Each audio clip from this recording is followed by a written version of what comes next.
ഇന്ന് നിങ്ങൾ ഇത് കേൾക്കുന്നുണ്ടെങ്കിൽ അതിന്റെ അർത്ഥം നിങ്ങൾക്ക് ബൈബിളിനോടൊരു ആഗ്രഹമുള്ളത് കൊണ്ടാണ് നിങ്ങൾ ഇത് കേൾക്കുന്നത്, അല്ലെങ്കിൽ നിങ്ങളെ പരിശുദ്ധാത്മാവ് ഇത് കേൾപ്പിക്കുന്നത്.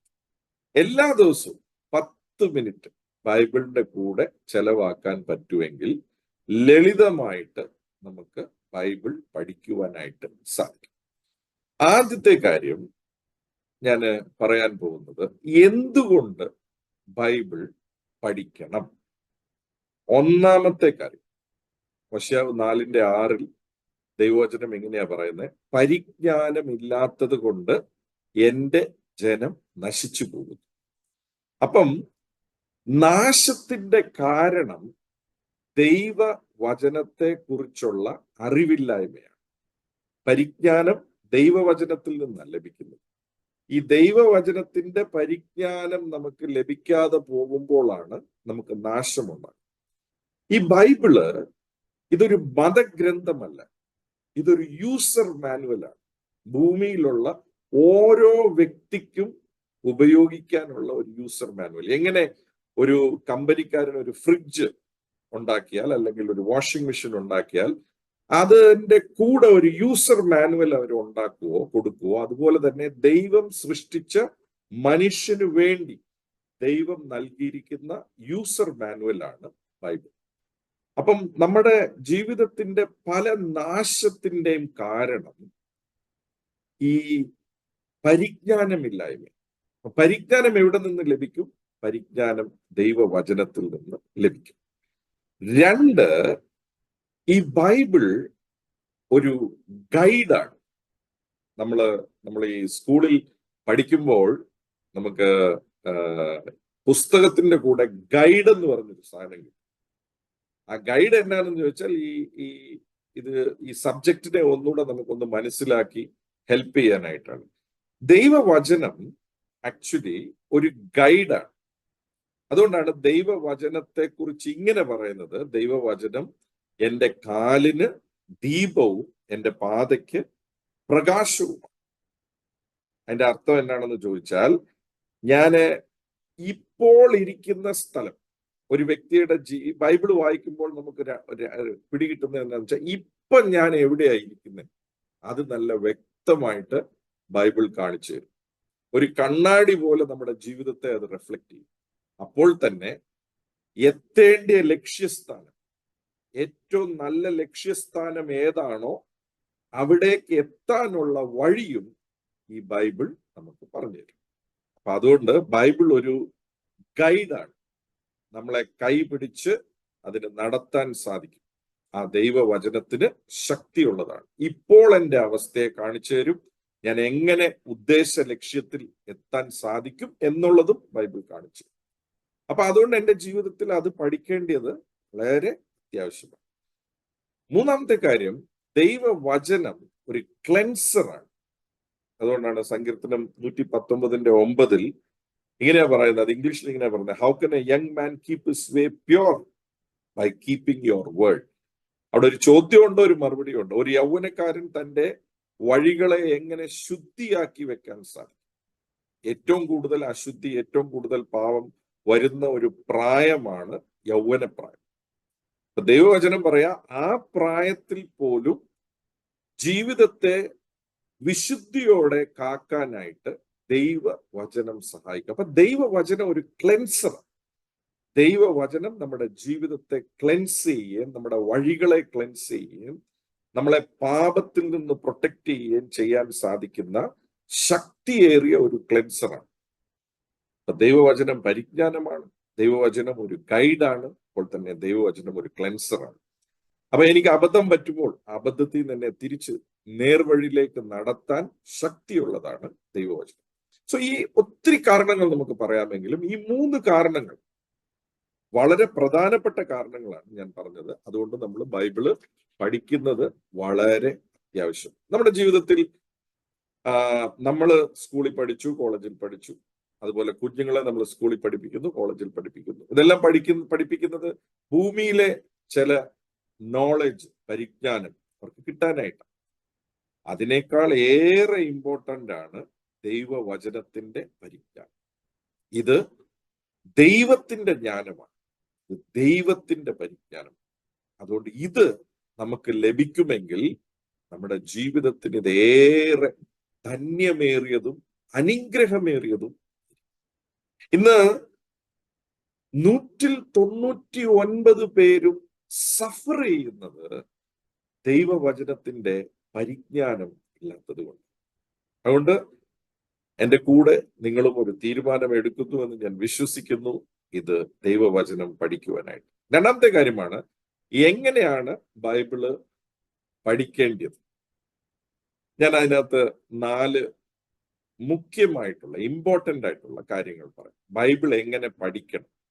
ഒന്ന്, ഈ വായിക്കുന്നതിനും പഠിക്കുന്നതിനും അപ്ലൈ ചെയ്യുന്നതും തമ്മിലുള്ള വ്യത്യാസം നമുക്ക് മനസ്സിലാകണം. വായിക്കുന്നതും പഠിക്കുന്നതും സെയിം അല്ല. നമ്മൾ ബൈബിൾ വായിച്ചു വിടും. എന്നെ ശ്രദ്ധിക്കുന്ന പലരും, നിങ്ങളെല്ലാവരും ബൈബിൾ ഒരു പ്രാവശ്യം വായിച്ചു തീർത്തവരായിരിക്കും. അപ്പം ബൈബിൾ നമുക്ക് വേണമെങ്കിൽ ഒരു പ്രാവശ്യം വായിച്ചു വിടാം. വായിച്ചു വിടുക എന്ന് പറഞ്ഞാൽ ഒരു കാര്യം, ഇപ്പൊ ഞാനൊരു എക്സാമ്പിൾ പറയാം. ഒരു കട്ടൻ ചായ വെക്കുന്നത് എങ്ങനെയാണ്, ഞാനൊരു ഉദാഹരണം പറയാം. അപ്പൊ പെട്ടെന്ന് നമുക്ക് അതിന്റെ ഒരു ഇത് വായിച്ചു വിടാം. കട്ടൻ ചായ എങ്ങനെ വെക്കണം, പാത്രം എടുക്കണം, ഇത് വെക്കണം, ചൂടാക്കണം, വെള്ളം ചൂടാക്കണം, ഇത് ചായപ്പത്തി ഇടണം, ഇത് ചെയ്യണം, ഫിൽറ്റർ ചെയ്യണം, ഇത് തീർന്നു. പക്ഷേ പഠിക്കുക എന്ന് പറയുന്നത് അതല്ല. പഠിക്കുക എന്ന് പറയുന്നത് അതിന്റെ ഓരോ സ്റ്റെപ്പും മനസ്സിലാക്കുക. പാത്രം എടുക്കണം, അതിനകത്ത് വെള്ളം നിറയ്ക്കണം, അത് ചൂടാക്കണം, അത് ചൂടായി വരുമ്പോൾ ചായപ്പത്തി അതിനകത്ത് ഇടണം, അത് കഴിഞ്ഞ് അത് ഇതായി വരുമ്പം അതിനകത്ത് ഫിൽറ്റർ ചെയ്യണം, പഞ്ചസാര മിക്സ് ചെയ്യണം. ഇതാണ് പഠനം. സ്റ്റഡി ചെയ്യുക എന്ന് പറയുന്നത് അതിനെ ഡൈസെക്ട് ചെയ്ത് ഓരോ പാർട്ടാക്കി ഇതെങ്ങനെയാണ് പ്രായോഗികമായിട്ട് ചെയ്യാൻ പറ്റുന്നത് എന്നുള്ളതിനെ മനസ്സിലാക്കുന്നതാണ് പഠനം. അതാണ് പഠിക്കുന്നതും പഠനവും തമ്മിൽ വ്യത്യാസം. മൂന്നാമത്തെ സ്റ്റേജ് ആണ് ലേണിംഗ്. ലേണിങ്ങിന് എക്സാക്ട് ഒരു വാക്ക് മലയാളത്തിൽ എനിക്ക് കിട്ടുന്നില്ല. ലേണിംഗ് എന്ന് പറയുന്നത് എപ്പോഴാണ് ഉണ്ടാകുന്നതെന്ന് വെച്ചാൽ, നമ്മളൊരു ഈ ചായ യഥാർത്ഥത്തിൽ നമ്മൾ പോയി ഇടാൻ പോകുമ്പോൾ ആദ്യം പാത്രം സ്റ്റെപ്പ് പഠിച്ചു, പാത്രം എടുത്ത് ആദ്യം ഓക്കെ, പാത്രം എടുക്കുമ്പോൾ ആദ്യത്തെ പിന്നെയാണ് നമുക്ക് ചോദ്യം വരുന്നത്, ഏത് സൈസ് പാത്രം എടുക്കണം, എങ്ങനത്തെ പാത്രം എടുക്കണം, വെള്ളം നിറയ്ക്കണമെന്ന് പഠിച്ചു, എത്ര വെള്ളം നിറയ്ക്കണം, അത് കഴിഞ്ഞിട്ട് ചായപ്പത്തി ഇടണമെന്ന് മനസ്സിലായി, ചൂടാകുമ്പോൾ എത്ര ചായപ്പത്തി ഇടണം, അതുപോലെ ഫിൽറ്റർ ചെയ്യുന്ന എങ്ങനെ ഫിൽറ്റർ ചെയ്യണം. ഇതെല്ലാം നമ്മൾ പ്രാക്ടിക്കലായിട്ട് ചായ ഇടുന്നത് എങ്ങനെയാണെന്നുള്ളത് പഠിച്ചതിന് ശേഷം ഇടാൻ പോകുമ്പോൾ നമ്മൾ പഠിക്കുന്ന കാര്യങ്ങളാണ് ലേണിംഗ് എന്ന് പറയുന്നത്. അതുപോലെ തന്നെ ദൈവവചനത്തെ നമുക്ക് വായിച്ചു വിടാം, നമുക്കൊന്നും മനസ്സിലായെന്നിരിക്കത്തില്ല. 2, ദൈവവചനം പഠിക്കാം. അത് എന്താണ് പറയുന്നത് എന്നുള്ളത് ഓരോ പാർട്ടായിട്ട് പയ്യെ വായിച്ച് മനസ്സിലാക്കി അതിനെ പ്രായോഗികമാക്കുന്നത് എങ്ങനെയാണെന്ന് നമുക്ക് പഠിക്കാം. മൂന്നാമത്തെ കാര്യമാണ് പഠിച്ച കാര്യത്തെ നമ്മൾ അപ്ലൈ ചെയ്യുക. അപ്ലൈ ചെയ്യുമ്പോഴാണ് യഥാർത്ഥത്തിൽ നമ്മുടെ ജീവിതത്തിൽ മനസ്സിലാകുന്നത് ഇത് എങ്ങനെ. അപ്പൊ അപ്ലൈ ചെയ്യുമ്പോൾ നമുക്ക് പല ചോദ്യങ്ങൾ വരും. അപ്ലൈ ചെയ്യുമ്പോൾ നമുക്ക് പരിശുദ്ധാത്മാവ് സഹായിക്കും അതിന്റെ ബാക്കി കാര്യങ്ങൾ മനസ്സിലാക്കുവാൻ. അപ്പൊ അപ്ലൈ ചെയ്താൽ മാത്രമേ ഒരു വ്യക്തിക്ക് യഥാർത്ഥത്തിൽ ദൈവവചനത്തിന്റെ മാഗ്നിറ്റ്യൂഡ് എന്താണെന്നുള്ളത് മനസ്സിലാക്കും. അതുകൊണ്ടാണ് ദൈവവചനം പറയുന്നത്, നമ്മൾ വെറും കേൾക്കുന്നവരായിട്ട് മാത്രമല്ല, അതനുസരിച്ച് ചെയ്യുന്നവരായിട്ടും ഇരിപ്പീൻ എന്ന് ബൈബിള് പറയുന്നതിന്റെ കാര്യം. ഇപ്പൊ വെറും ദൈവവചനം കേട്ടു പോകുന്നവർക്ക് കേട്ടു പോകാം, അത്രേ ഉള്ളൂ. പക്ഷെ അത് അങ്ങനെയല്ല. ബൈബിള് പഠിച്ച് അത് പ്രായോഗികമാക്കുമ്പോഴാണ് അതിന്റെ പല കാര്യങ്ങളും നമുക്ക് മനസ്സിലാകും. 2, ഈ ബൈബിൾ എന്ന് പറയുന്നത് it is A book of balance. ഈ ബൈബിൾ ഇത്രയും കാലം എത്രയോ പുസ്തകങ്ങൾ എഴുതപ്പെട്ടിട്ടുണ്ട്. എല്ലാ പുസ്തകങ്ങളും നിങ്ങൾ ശ്രദ്ധിച്ചു കഴിഞ്ഞാൽ അത് റിവൈസ്ഡ് എഡിഷൻ വരുമ്പോഴത്തേക്കിന് അതിനകത്ത് പുതിയ കാര്യങ്ങൾ ഇൻക്ലൂഡ് ചെയ്യും. പുതിയ കാര്യങ്ങൾ ഇൻക്ലൂഡ് ചെയ്യുന്നത് എന്താന്ന് വെച്ചാൽ, അത് എഴുതിയ ഒരു കാലഘട്ടത്തിനുള്ള കാര്യത്തെക്കാളും കാലഘട്ടങ്ങൾ മാറുമ്പോൾ ചില കാര്യങ്ങൾ പുതിയതായിട്ട് ഇൻക്ലൂഡ് ചെയ്യും. ഓത്തർ തന്നെ ഇൻക്ലൂഡ് ചെയ്യും. ചിലപ്പോൾ ആ ഓത്തർ ജീവിച്ചിരിക്കുമ്പോൾ തന്നെ ഒരു 10 വർഷം കഴിഞ്ഞ് ആ പുസ്തകത്തിന്റെ റിവൈസ്ഡ് എഡിഷൻ എടുക്കുമ്പോൾ അദ്ദേഹം തന്നെ പറയും ഞാനൊരു പുതിയ ചാപ്റ്റർ ഇതിനകത്ത് ഇൻക്ലൂഡ് ചെയ്തിട്ടുണ്ട് ഇന്ന കാര്യത്തിന് വേണ്ടി. ബിക്കോസ് അദ്ദേഹവും പഠിക്കുക. അദ്ദേഹം ആ പുതിയ ചാപ്റ്റർ ഇൻക്ലൂഡ് ചെയ്യുന്നത് കാലഘട്ടത്തിന്റെ മാറ്റം അനുസരിച്ച് അദ്ദേഹം അത് ഇൻക്ലൂഡ് ചെയ്യുന്നു. പക്ഷെ ഈ വിശുദ്ധ വേദപുസ്തകത്തെ കുറിച്ച് ഒരു ബ്യൂട്ടി ഉണ്ട്. ഇത് പരിശുദ്ധാത്മാവ് ഒരുമിച്ച് തുന്നിച്ച് ചേർത്തതിന് ശേഷം ഇതിന് ഒരിക്കലും ഒരു അപ്ഡേഷൻ, അതായത് നമ്പർ ഓഫ് ചാപ്റ്റേഴ്സിലോ ഇത് പുതിയൊരു ചാപ്റ്റർ 10 വർഷം കഴിയുമ്പോൾ അല്ലെങ്കിൽ പുതിയൊരു ബുക്ക് 10 വർഷം കഴിയുമ്പോൾ ഇല്ല. ഒരിക്കൽ ഇത് രൂപീകരിച്ചതിന് ശേഷം പരിശുദ്ധാത്മാവ് ഇതിനെ ചേർത്തതിന് ശേഷം ഇതിന്റെ കൂടെ ആരും ആഡ് ചെയ്തിട്ടില്ല. ഇൻഫാക്ട് ദൈവവചനം പറയുന്നു ഇതിന്റെ കൂടെ ആരും ആഡ് ചെയ്യരുത്, ഇതിന്റെ കൂടെ ആരും ഡെലീറ്റും ചെയ്യരുത്. സോ ഇതിന്റെ കൂടെ അഡിഷനും ഇല്ല, ഡെലിഷനും ഇല്ല. അഡിഷനും ഇല്ലാതെ ഡെലിഷനും ഇല്ലാതെ ഈ പുസ്തകം ഇത്രയും കാലം, കാലഘട്ടങ്ങൾ എത്രയോ മാറിയാലും ഇത് ഇപ്പോഴും നിലച്ച് നിൽക്കുന്നതിന്റെ കാരണം ഇത് എഴുതിയത് മനുഷ്യരാണെങ്കിലും എഴുതിപ്പിച്ചത് പരിശുദ്ധാത്മാവാണ്. അതുകൊണ്ട് ദൈവത്തിന്റെ ജ്ഞാനം ഇതിൻ്റെ അകത്തുള്ളത് കൊണ്ടാണ് ബൈബിൾ ഒരിക്കലും ഔട്ട്ഡേറ്റഡ് ആകുന്നില്ല. ഒരുപക്ഷെ ഇന്നത്തെ മനുഷ്യന്റെ സംസ്കാരം വെച്ച് മനുഷ്യൻ പറയുമായിരിക്കും ബൈബിൾ ഔട്ട്ഡേറ്റഡ് ആണെന്ന്. ബൈബിൾ ഔട്ട്ഡേറ്റഡ് ആകത്തില്ല, മനുഷ്യന്റെ സംസ്കാരം ഔട്ട്ഡേറ്റഡ് ആകുന്നു. എത്രയെല്ലാം ചോദ്യങ്ങൾ ഉണ്ടെങ്കിലും മനുഷ്യന്റെ വീഴ്ചയ്ക്കുള്ള കാരണം കണ്ടുപിടിക്കണമെങ്കിൽ ഈ വചനത്തിലേക്ക് തിരികെ വന്നാൽ മതി. ഈ വചനം പറയുന്ന മോഡലിൽ എൻ്റെ ജീവിതത്തെ ഞാൻ പണിതാൽ എൻ്റെ ജീവിതം അനുഗ്രഹിക്കപ്പെടും. ബിക്കോസ് ഇതിന് യാതൊരു മാറ്റമില്ല. അതുകൊണ്ട് ബൈബിൾ ഒരു ബുക്ക് ഓഫ് ബാലൻസ്. ഈ ബൈബിൾ വായിക്കുമ്പം നിങ്ങൾക്ക് മനസ്സിലാകും, പഠിക്കുമ്പോൾ നിങ്ങൾക്ക് മനസ്സിലാകും, ഒരു സബ്ജക്റ്റിനെ കുറിച്ച് 2 വശങ്ങളും ബൈബിൾ വ്യക്തമായി സംസാരിക്കും. ബൈബിൾ ഒരു വൺ സൈഡഡ് ബുക്ക് അല്ല.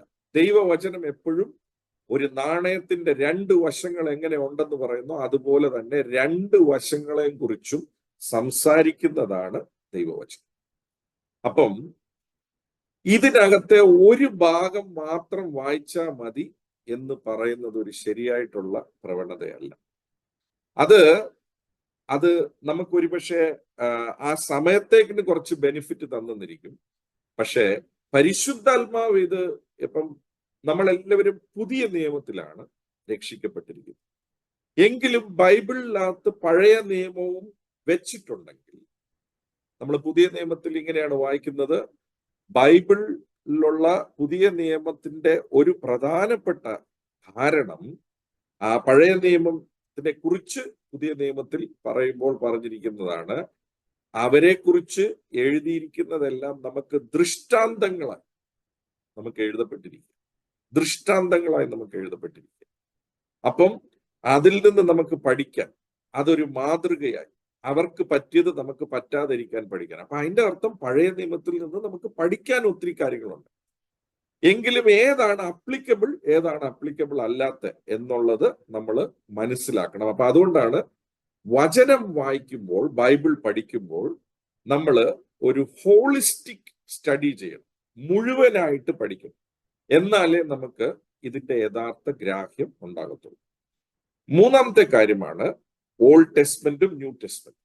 ഓൾഡ് ടെസ്റ്റ്മെന്റും ന്യൂ ടെസ്റ്റ്മെന്റും, എനിക്ക് ന്യൂ ടെസ്റ്റ്മെന്റ് മാത്രം മതി, ഓൾഡ് ടെസ്റ്റ്മെന്റ് ആവശ്യമില്ല എങ്കിൽ ഞാൻ പറയുന്ന പരിശുദ്ധാത്മാവ് ക്രിസ്ത്യാനികളുടെ ബൈബിള് ഡിസൈൻ ചെയ്തപ്പോൾ പരിശുദ്ധാത്മാവ് ന്യൂ ടെസ്റ്റ്മെന്റ് മാത്രം ഡിസൈൻ ചെയ്തിട്ട് വേണേ റെഫറൻസ് ബുക്കിൽ ഇട്ടാൽ മതിയായിരുന്നു യഹൂദന്മാരുടെ പഴയ നിയമം പോയിട്ട് റെഫർ ചെയ്യാനായി. ഇല്ല, ഒരു വീണ്ടും ജനിച്ച ദൈവ പൈതലിന് ഇതിന്റെ പഴയ നിയമവും ചേർത്താണ് ബൈബിളായിട്ട് നൽകപ്പെട്ടിരിക്കുന്നതെങ്കിൽ അത് പുതിയ നിയമത്തിലുള്ള വിശ്വാസിക്കും അതിൽ നിന്ന് മനസ്സിലാക്കാനും പഠിക്കാനും ദൈവത്തിന്റെ സ്വഭാവത്തെക്കുറിച്ച് മനസ്സിലാക്കാനും ഒക്കെ ഇത് രണ്ടും പഠിച്ചാലേ നമുക്ക് മനസ്സിലാകത്തുള്ളൂ. നമുക്കിത് രണ്ടും കൂടെ ചേർത്ത് വായിക്കുമ്പോഴേ നമുക്ക് മനസ്സിലാകത്തുള്ളൂ ദൈവത്തിന്റെ സ്വഭാവത്തിനും ദൈവത്തിന്റെ പ്രതീക്ഷകൾക്കും പഴയ നിയമത്തിലായിക്കോട്ടെ പുതിയ നിയമത്തിലായിക്കോട്ടെ വ്യത്യാസമൊന്നുമില്ല. ഞാനതിനെ വളരെ ലളിതമായി ഇങ്ങനെ പറയും, പഴയ നിയമത്തിലുള്ള മനുഷ്യനും ഓട്ടമുണ്ട്, പുതിയ നിയമത്തിലുള്ള മനുഷ്യനും ഓട്ടമുണ്ട്. പഴയ നിയമത്തിൽ ഉണ്ടായിരുന്ന മനുഷ്യർക്കും ഓട്ടം ഉണ്ടായിരുന്നു, ദേ ഹാഡ് എ റേസ്. പുതിയ നിയമത്തിലുള്ളവനും ഒരു റേസ് ഉണ്ട്. പക്ഷെ പഴയ നിയമത്തിലുള്ളവൻ അവൻ തന്നെ സ്വന്തം ബലത്തിൽ ആശ്രയിച്ച് ഓടി.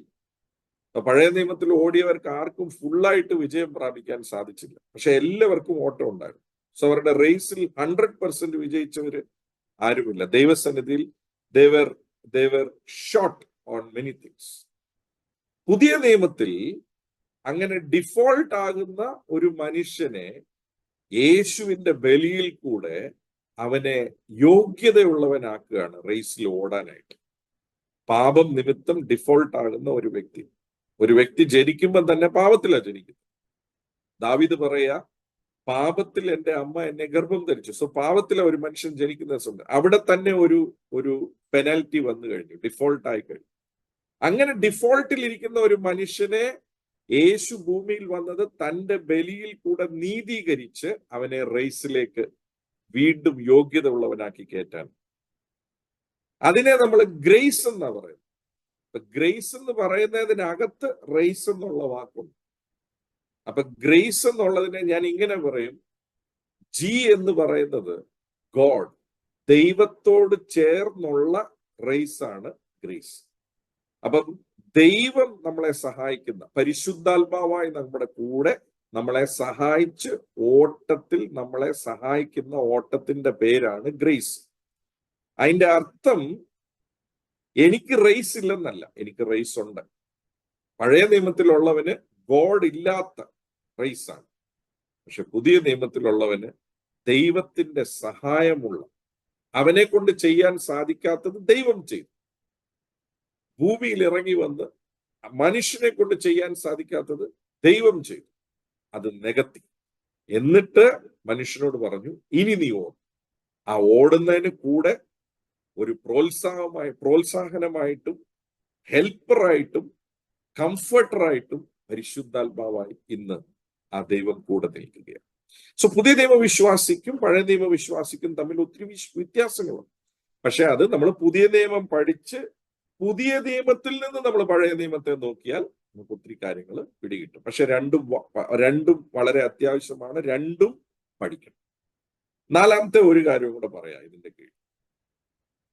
ദൈവത്തിനൊരു മാസ്റ്റർ പ്ലാൻ ഉണ്ട് എന്നുള്ളതാണ് ഈ ബൈബിള് റിവീൽ ചെയ്തത്. ഈ ബൈബിൾ മുഴുവൻ പഠിച്ചു വരുമ്പോഴത്തേക്കിന് നമുക്കൊരു കാര്യം മനസ്സിലാകും. ദൈവത്തിന് ഒരു മാസ്റ്റർ പ്ലാൻ ഉണ്ട്. ലോകത്തെക്കുറിച്ച്, മനുഷ്യരെക്കുറിച്ച്, നിത്യതയെക്കുറിച്ച്, എല്ലാത്തിനെ കുറിച്ചും ഒരു മാസ്റ്റർ പ്ലാൻ ഉണ്ട്. നമ്മൾ പലപ്പോഴും ചിന്തിക്കുന്നത്, രക്ഷിക്കപ്പെടുമ്പോൾ ചിലർ പ്രസംഗിക്കുന്നതും അങ്ങനെയാ പ്രസംഗിക്കുന്നത്, ദൈവത്തെ അവരുടെ പ്ലാനിലേക്ക് ഫിറ്റ് ചെയ്യുന്നതാ രക്ഷയെന്ന്. ദൈവത്തെ ഇങ്ങോട്ട് വിളിച്ചു കഴിഞ്ഞാൽ, ദൈവം അകത്ത് വന്നു കഴിഞ്ഞാൽ പിന്നെ ഇവിടം കിട്ടും, അത് കിട്ടും, അത് കിട്ടും, ഇത് കിട്ടും, ഇങ്ങനെ കുറെ കാര്യങ്ങൾ കിട്ടുമെന്ന് പറയുമ്പോഴത്തേക്കിന് മനുഷ്യന് തോന്നുന്നുണ്ട്, എന്നാ പിന്നെ ഒന്ന് വിളിച്ചേക്കാം. അതല്ല യഥാർത്ഥത്തിൽ രക്ഷ. രക്ഷ എന്ന് പറയുന്നത് ഞാൻ ദൈവത്തിന്റെ പ്ലാനിലേക്ക് ഫിറ്റ് ആകുന്നതിന്റെ പേരാണ് രക്ഷ. ദൈവം എന്റെ പ്ലാനിൽ ഫിറ്റ് ആകുന്നതിന്റെ പേരല്ല രക്ഷ. ഞാൻ വീണ്ടും അത് ഒരിക്കൽ കൂടെ ആവർത്തിച്ചു പറയാം. ഞാൻ ദൈവത്തിന്റെ മാസ്റ്റർ പ്ലാനിനകത്ത് ഫിറ്റ് ആകുന്നതിന്റെ പേരാണ് രക്ഷ.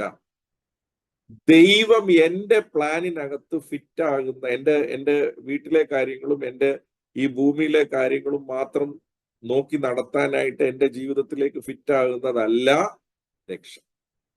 പക്ഷെ പലരും ചിന്തിക്കുന്നത് അതാണ്. അപ്പം ബൈബിള് വായിക്കുമ്പോൾ നമ്മൾ മനസ്സിലാക്കണം, ഞാൻ ഒരു മാസ്റ്റർ പ്ലാനിന്റെ ഭാഗമാണ്. അപ്പൊ ആ മാസ്റ്റർ പ്ലാൻ എന്താണെന്നുള്ളത് എനിക്ക് മനസ്സിലായാലേ എന്നെ കുറിച്ചുള്ള പദ്ധതി എന്താണെന്നുള്ളത് എനിക്ക് മനസ്സിലാവും. സോ അപ്പൊ ഈ 4 കാര്യങ്ങളും വളരെ അത്യാവശ്യമാണ് ബൈബിൾ നമ്മൾ പഠിക്കുമ്പോൾ. ഇനി എങ്ങനെയാണ് ബൈബിൾ പഠിക്കേണ്ടത്? അപ്പം പഴയ നിയമമുണ്ട്, പുതിയ നിയമമുണ്ട്. ഞാനപ്പോ പറയുന്നത്, തിങ്കൾ തൊട്ട് ശനി വരെ 6 ദിവസങ്ങളുണ്ട്. ഞായറാഴ്ചത്തെ കാര്യം ഞാൻ പറയാം. അപ്പം ഓരോ ദിവസവും ബൈബിളിനെ പല രീതിയിൽ നമുക്ക് കാറ്റഗറൈസ് ചെയ്യാം. ഞാന് നിങ്ങൾക്ക് പഠിക്കാൻ എളുപ്പമായിട്ടുള്ള ഒരു രീതി പറഞ്ഞു തരാൻ ആഗ്രഹിക്കുകയാണ്. നിങ്ങൾക്ക് അത് കാറ്റഗറൈസ് ചെയ്ത് നിങ്ങൾ അങ്ങനെ പഠിക്കുകയാണെങ്കിൽ നിങ്ങൾക്ക് വളരെ ഹെൽപ്ഫുൾ ആയിരിക്കും. തിങ്കളാഴ്ച, മൺഡേ, മൺഡേ സൃഷ്ടിപ്പിനെ കുറിച്ചും അപ്പോൾ യഹൂദന്മാരുടെ ചരിത്രത്തെക്കുറിച്ചും അലോട്ട് ചെയ്യണം. മൺഡേ സൃഷ്ടിപ്പെന്ന് പറയുമ്പോൾ ഉൽപ്പത്തി പുസ്തകം മുഴുവൻ ഈ സൃഷ്ടിപ്പിനെ കുറിച്ചാണ് പറയുന്നത്. ഉൽപ്പത്തി പുസ്തകത്തിൽ തന്നെ നോവ പിന്നെ വരുന്നുണ്ട്, അബ്രഹാം വരുന്നുണ്ട്, യാക്കോബ് വരുന്നുണ്ട്, യോസേപ്പുണ്ട്, ഇവരെല്ലാം ഉണ്ട്. അവിടെ തന്നെ ഇസ്രായേൽ രൂപീകരിച്ചു കഴിഞ്ഞു. അപ്പം ആദ്യത്തെ സൃഷ്ടിപ്പ് എങ്ങനെയായിരുന്നു? ആദാം ഹവ്വ തൊട്ട് സൃഷ്ടിപ്പ് എങ്ങനെയായിരുന്നു? സൃഷ്ടിച്ചപ്പോൾ എന്തൊക്കെയായിരുന്നു? യേശു പോലും ഭൂമിയിൽ വന്നപ്പോൾ ചില ചോദ്യങ്ങളുടെ മറുപടി പറഞ്ഞപ്പോൾ ഇങ്ങനെയാ പറഞ്ഞ, ആദിയിൽ അങ്ങനെ അല്ലായിരുന്നു, ആദിയിൽ അങ്ങനെ അല്ലായിരുന്നു. അപ്പം നമ്മൾ ആദിയിൽ എങ്ങനെയായിരുന്നു എന്നുള്ളത് മനസ്സിലാക്കേണ്ടത് വളരെ അത്യാവശ്യം. ആദിയിൽ എങ്ങനെയായിരുന്നത് മനസ്സിലാക്കണമെങ്കിൽ അത് ഉൽപ്പത്തി പുസ്തകത്തിൽ പോയാലേ നമുക്ക് മനസ്സിലാക്കാൻ സാധിക്കത്തുള്ളൂ. ഒറിജിനൽ പ്ലാൻ ദൈവത്തിന്റെ എന്തായിരുന്നു അത് നമുക്ക് മനസ്സിലാക്കണമെങ്കിൽ ജെനിസിസ് വായിച്ചാലേ, അതായത് ഉൽപ്പത്തി വായിച്ചാലേ നമുക്ക് മനസ്സിലാക്കും. അപ്പൊ അവിടെ തൊട്ട് നോയുടെ കാലം വരുന്നു. നോയുടെ കാലത്തിൽ എല്ലാവരും നശിപ്പിച്ചു. ഭൂമിയിൽ പിന്നെ വേറെ ആരുമില്ല, നോയും കുടുംബം. പിന്നെ നോയുടെ കുടുംബത്തിൽ നിന്ന് പെറ്റുപെരുകി വരുമ്പോൾ അബ്രഹാമിനെ ദൈവം വിളിക്കുന്നു. അബ്രഹാമിൽ നിന്ന് ഇസഹാക്ക്, ഇസഹാക്കിൽ നിന്ന് യാക്കോബ്. അങ്ങനെ അവർ ഇസ്രയേലായി ഒരു ജനതയായി, ഒരു ജാതിയായി, ദൈവത്താൽ വേർതിരിക്കപ്പെട്ട ഒരു ജാതിയായി തീരും. അപ്പൊ പഴയ നിയമത്തിൽ അതൊരു ഫിസിക്കൽ നേഷൻ ആണെങ്കിൽ, പുതിയ നിയമത്തിലെ വിശ്വാസികൾ എല്ലാവരും ദൈവരാജ്യം അഥവാ ഒരു സ്പിരിച്വൽ നേഷനാണ്. ഇത് നമ്മൾ വായിക്കുമ്പോഴേ നമുക്കിത് മനസ്സിലാവുള്ളൂ. പഴയത് ഫിസിക്കൽ നേഷൻ ആണെന്നും ഇത് സ്പിരിച്വൽ നേഷൻ ആണെന്നും. ഇന്നും ഇസ്രായേൽ എന്ന് പറയുന്നത് ഒരു ഫിസിക്കൽ നേഷനാണ്. ലോകത്തിലുള്ള എല്ലാ രാജ്യങ്ങൾ പോലെ തന്നെ ഇസ്രായേലിന് ഒരു രാജ്യമുണ്ട്, അതിനൊരു ഗവൺമെന്റ് ഉണ്ട്, അതിനൊരു ഫ്ലാഗ് ഉണ്ട്, അതിന്റെ എന്നാ പറയുന്നത്, അവിടെ ജനങ്ങളുണ്ട്, അവിടെ ഡിഫൻസ് ഉണ്ട്, അവിടെ ബഡ്ജറ്റ്സ് ഉണ്ട്, അവിടെ മിനിസ്റ്റേഴ്സ് ഉണ്ട്. എല്ലാ കാര്യങ്ങളും ഒരു ഫിസിക്കൽ നേഷൻ ആയിട്ടാണ് അത് പ്രവർത്തിക്കുന്നത്. എന്നാൽ പുതിയ നിയമത്തിൽ രക്ഷിക്കപ്പെടുന്ന, ദൈവം വേർതിരിക്കുന്ന, വിളിച്ചു വേർതിരിക്കുന്ന ഓരോരുത്തരും they are part of A spiritual nation. അതിന്റെ പേരാണ് ദൈവരാജ്യം എന്ന് പറയുന്നത്. അപ്പം ഇത് രണ്ടും മനസ്സിലാകണമെങ്കിൽ ഇത് രണ്ടും നമ്മൾ ബാലൻസ് ചെയ്ത് വായിച്ചാലേ നമുക്കിത് പിടികിട്ടത്തുള്ളൂ. അപ്പൊ തിങ്കളാഴ്ച സൃഷ്ടിപ്പ്, ആദ്യത്തെ മനുഷ്യന്റെ സൃഷ്ടിപ്പ് എങ്ങനെയായിരുന്നു, അപ്പോൾ തന്നെ യഹൂദന്റെ ചരിത്രം എങ്ങനെയാണ്. അപ്പൊ തിങ്കളാഴ്ച ഏത് പുസ്തകം തൊട്ട് ഏത് പുസ്തകം വരെയാണ് വായിക്കേണ്ടത്? ഞാനിപ്പം പറഞ്ഞുതരാം. ഉൽപ്പത്തി പുസ്തകം തൊട്ട് ന്യായാധിപതിന്മാർ, ജഡ്ജസ് വരെ, ജെനിസിസ് തൊട്ട് ജഡ്ജസ് വരെ ഉള്ള പുസ്തകങ്ങൾ, അത് 7 പുസ്തകങ്ങൾ. അത് കഴിഞ്ഞ് 1 ശമൂവേൽ, 2 ശമൂവേൽ, 1 രാജാക്കന്മാർ, 2 രാജാക്കന്മാർ, 1 ദിനവൃത്താന്തം, 2 ദിനവൃത്താന്തം. അത് 6 പുസ്തകങ്ങളുണ്ട്. അങ്ങനെ മൊത്തം ഈ 13 പുസ്തകങ്ങൾ ഇത് തിങ്കളാഴ്ചത്തേക്കിന് വായിക്കാനായിട്ട് മാറ്റിവെക്കും. എന്ന് വെച്ചാൽ ഒറ്റ തിങ്കളാഴ്ച വായിക്കാനല്ല ഞാനിത് പറയുന്നത്. ഉൽപ്പത്തി 1-ാം അധ്യായം തൊട്ട് തുടങ്ങി പയ്യെ വായിച്ച് വരിക. ആദ്യം ഉൽപ്പത്തി തൊട്ട് ഉൽപ്പത്തി, പുറപ്പാട്, അങ്ങനെ ഓരോന്നായിട്ട് വായിച്ച് വന്ന് ജഡ്ജസ് വരെ, ന്യായാധിപന്മാർ, ജഡ്ജസ് വരെ വായിക്കുക. പിന്നെ 1 ശമൂവേലിൽ നിന്ന് 2 ദിനവൃത്താന്തം. അപ്പം ഇത് മൊത്തത്തിൽ 13 പുസ്തകങ്ങളുണ്ട്. തിങ്കളാഴ്ചത്തേക്കിന് അത് അലോട്ട് ചെയ്യുക. അപ്പം സൃഷ്ടിപ്പ് എങ്ങനെയായിരുന്നു, ആദിയിൽ എങ്ങനെയായിരുന്നു, യഹൂദന്റെ ചരിത്രം മുഴുവൻ നമുക്ക് അതിനകത്ത് വായിക്കാനായിട്ട് സാധിക്കും. എന്തുകൊണ്ടാണ് യഹൂദന്റെ ചരിത്രം വായിക്കുന്നത്? യഹൂദനാണ് ആദ്യം ദൈവത്താൽ തെരഞ്ഞെടുക്കപ്പെട്ട ജനം. അവരുടെ കൂടെ ദൈവം എങ്ങനെ പ്രവർത്തിച്ചു, അവരെങ്ങനെ പ്രവർത്തിച്ചു, ഇത് നമുക്ക് പഠിക്കണം. ബിക്കോസ് പുതിയ നിയമത്തിൽ അത് എഴുതിയിട്ടുണ്ട്, അവർക്ക് സംഭവിച്ച അബദ്ധങ്ങൾ നമുക്ക് പറ്റാതിരിക്കും. അപ്പൊ നമുക്ക് പഠിക്കാനുള്ള ഒത്തിരി കാര്യങ്ങൾ അതിനകത്തുണ്ട്. ചൊവ്വാഴ്ച ഈ വേദപുസ്തകത്തിന്റെ സെൻട്രൽ മെസ്സേജ് എന്ന് പറയുന്ന സുവിശേഷമാണ് ഈ വേദപുസ്തകത്തിന്റെ സെൻട്രൽ മെസ്സേജ്. യേശു ഭൂമിയിൽ വന്നതും, യേശു പഠിപ്പിച്ചതും, യേശു പ്രസംഗിച്ചതും, യേശു ബലിയായി തീർന്നതും, യേശുവിന്റെ ജീവചരിത്രവും, ഇതെല്ലാമാണ് സെൻട്രൽ മെസ്സേജ്. അതാണ് സുവിശേഷം. അപ്പം അവിടെ ചൊവ്വാഴ്ചകളിൽ 4 പുസ്തകങ്ങൾ മാറ്റിവെക്കും. അതാണ് സുവിശേഷങ്ങൾ. മത്തായി, മർക്കോസ്, ലൂക്കോസ്, യോഹന്നാൻ. അപ്പൊ എല്ലാ ചൊവ്വാഴ്ചയും it is dedicated to the gospel reading. Gospel reading എന്ന് പറയുമ്പോൾ ആദിയിൽ വചനമുണ്ടായിരുന്നു, വചനം ദൈവത്തോടു കൂടെയായിരുന്നു, വചനം ദൈവമായിരുന്നു. ആ വചനം മാംസമായി നമ്മുടെ ഇടയിൽ വന്ന് പാർത്തു. അപ്പം ദൈവവചനത്തിൽ തന്നെ മാംസമായി ഇറങ്ങി വന്ന ദൈവവചനം യേശു പറഞ്ഞ വാക്കുകൾക്ക് വളരെ പ്രസക്തിയുണ്ട്. അതുകൊണ്ടാണ് മിക്കവാറും ഇംഗ്ലീഷ് ബൈബിളിൽ, മലയാളം ബൈബിളിൽ ഉണ്ടോ എന്ന് എനിക്കറിയത്തില്ല, ഇംഗ്ലീഷ് ബൈബിളിൽ നല്ല ബൈബിൾസിലെല്ലാം, കിങ് ജെയിംസ് വേർഷനിൽ പ്രത്യേകിച്ച് യേശു പറഞ്ഞ വാക്കുകളെല്ലാം ചുമന്ന ഇങ്കിലാണ് എഴുതിയിരിക്കുന്നത്. യേശുവിന്റെ വാക്കുകളെല്ലാം ചുമന്ന ഇങ്കിലായി. എന്റെ ബൈബിളിനകത്തും ചുമന്ന ഇങ്കില. ബിക്കോസ് ആ വാക്കുകൾക്ക് കൂടുതൽ പ്രസക്തിയുണ്ട് എന്ന് അറിയിക്കാനാണ്. ബിക്കോസ് ദൈവം തന്നെ വാമൊഴിയാൽ സംസാരിച്ച വാക്കുകളാണ്, വചനങ്ങളാണ്. നമ്മള് പഴയ നിയമത്തിൽ ഇങ്ങനെ വായിക്കുന്നുണ്ട്, മനുഷ്യൻ അപ്പം കൊണ്ട് മാത്രമല്ല ദൈവത്തിന്റെ വായിൽ നിന്ന് പുറപ്പെടുന്ന ഓരോ വാക്കുകളാലും ജീവിക്കും. സുവിശേഷങ്ങളിൽ യേശുവിന്റെ വായിൽ നിന്ന് പുറപ്പെട്ട വാക്കെന്ന് പറയുന്നത് 100% താൻ മനുഷ്യനായി നിൽക്കുമ്പോൾ തന്നെ 100% ദൈവികത്വം തന്നിലുണ്ട്. ദൈവം തന്നെ മനുഷ്യനായി ഭൂമിയിൽ ഇറങ്ങി വന്നതായി യേശു. അപ്പൊ ആ വാക്കുകൾക്ക് പ്രസക്തി വളരെ കൂടുതലാണ്. സോ അതുകൊണ്ടാണ് ചൊവ്വാഴ്ച സുവിശേഷങ്ങൾ വായിക്കാനായിട്ട് മത്തായി, മർക്കോസ്, ലൂക്കോസ്, യോഹന്നാൻ. ബുധനാഴ്ച പുതിയ നിയമസഭയുടെ ചരിത്രവും ഉപദേശങ്ങളും, അപ്പോൾ തന്നെ പുതിയ നിയമ വിശ്വാസിയുടെ വിശ്വാസം എന്താണെന്നും ഉയർത്തെഴുന്നേറ്റ യേശുക്രിസ്തുവിന്റെ വെളിപ്പാട് എന്താണെന്നും യേശുവിന്റെ രണ്ടാമത്തെ വരവിനെ കുറിച്ചും ഒക്കെ ഉള്ള കാര്യങ്ങൾ നമ്മൾ പഠിക്കാനായിട്ടാണ് വെനസ്ഡേ അലോട്ട് ചെയ്യുന്നത്. യേശുവിന്റെ രണ്ടാമത്തെ വരവിനെ കുറിച്ച് ട്യൂസ്ഡേയിലെ റീഡിങ്ങിനകത്തും വരും. യേശു പറഞ്ഞിട്ടുണ്ട് രണ്ടാമത്തെ വരവിന്റെ അടയാളങ്ങൾ എന്തൊക്കെയാണെന്ന് യേശു പറഞ്ഞിട്ടുണ്ട്. എന്നാൽ വെനസ്ഡേയില് യേശു ഉയർത്തെഴുന്നേറ്റതിന് ശേഷമാണ് പുതിയ നിയമസഭ ഉടലെടുത്തത്. പരിശുദ്ധാത്മാവ് ജനങ്ങളുടെ മേളിൽ ഇറങ്ങിയത്.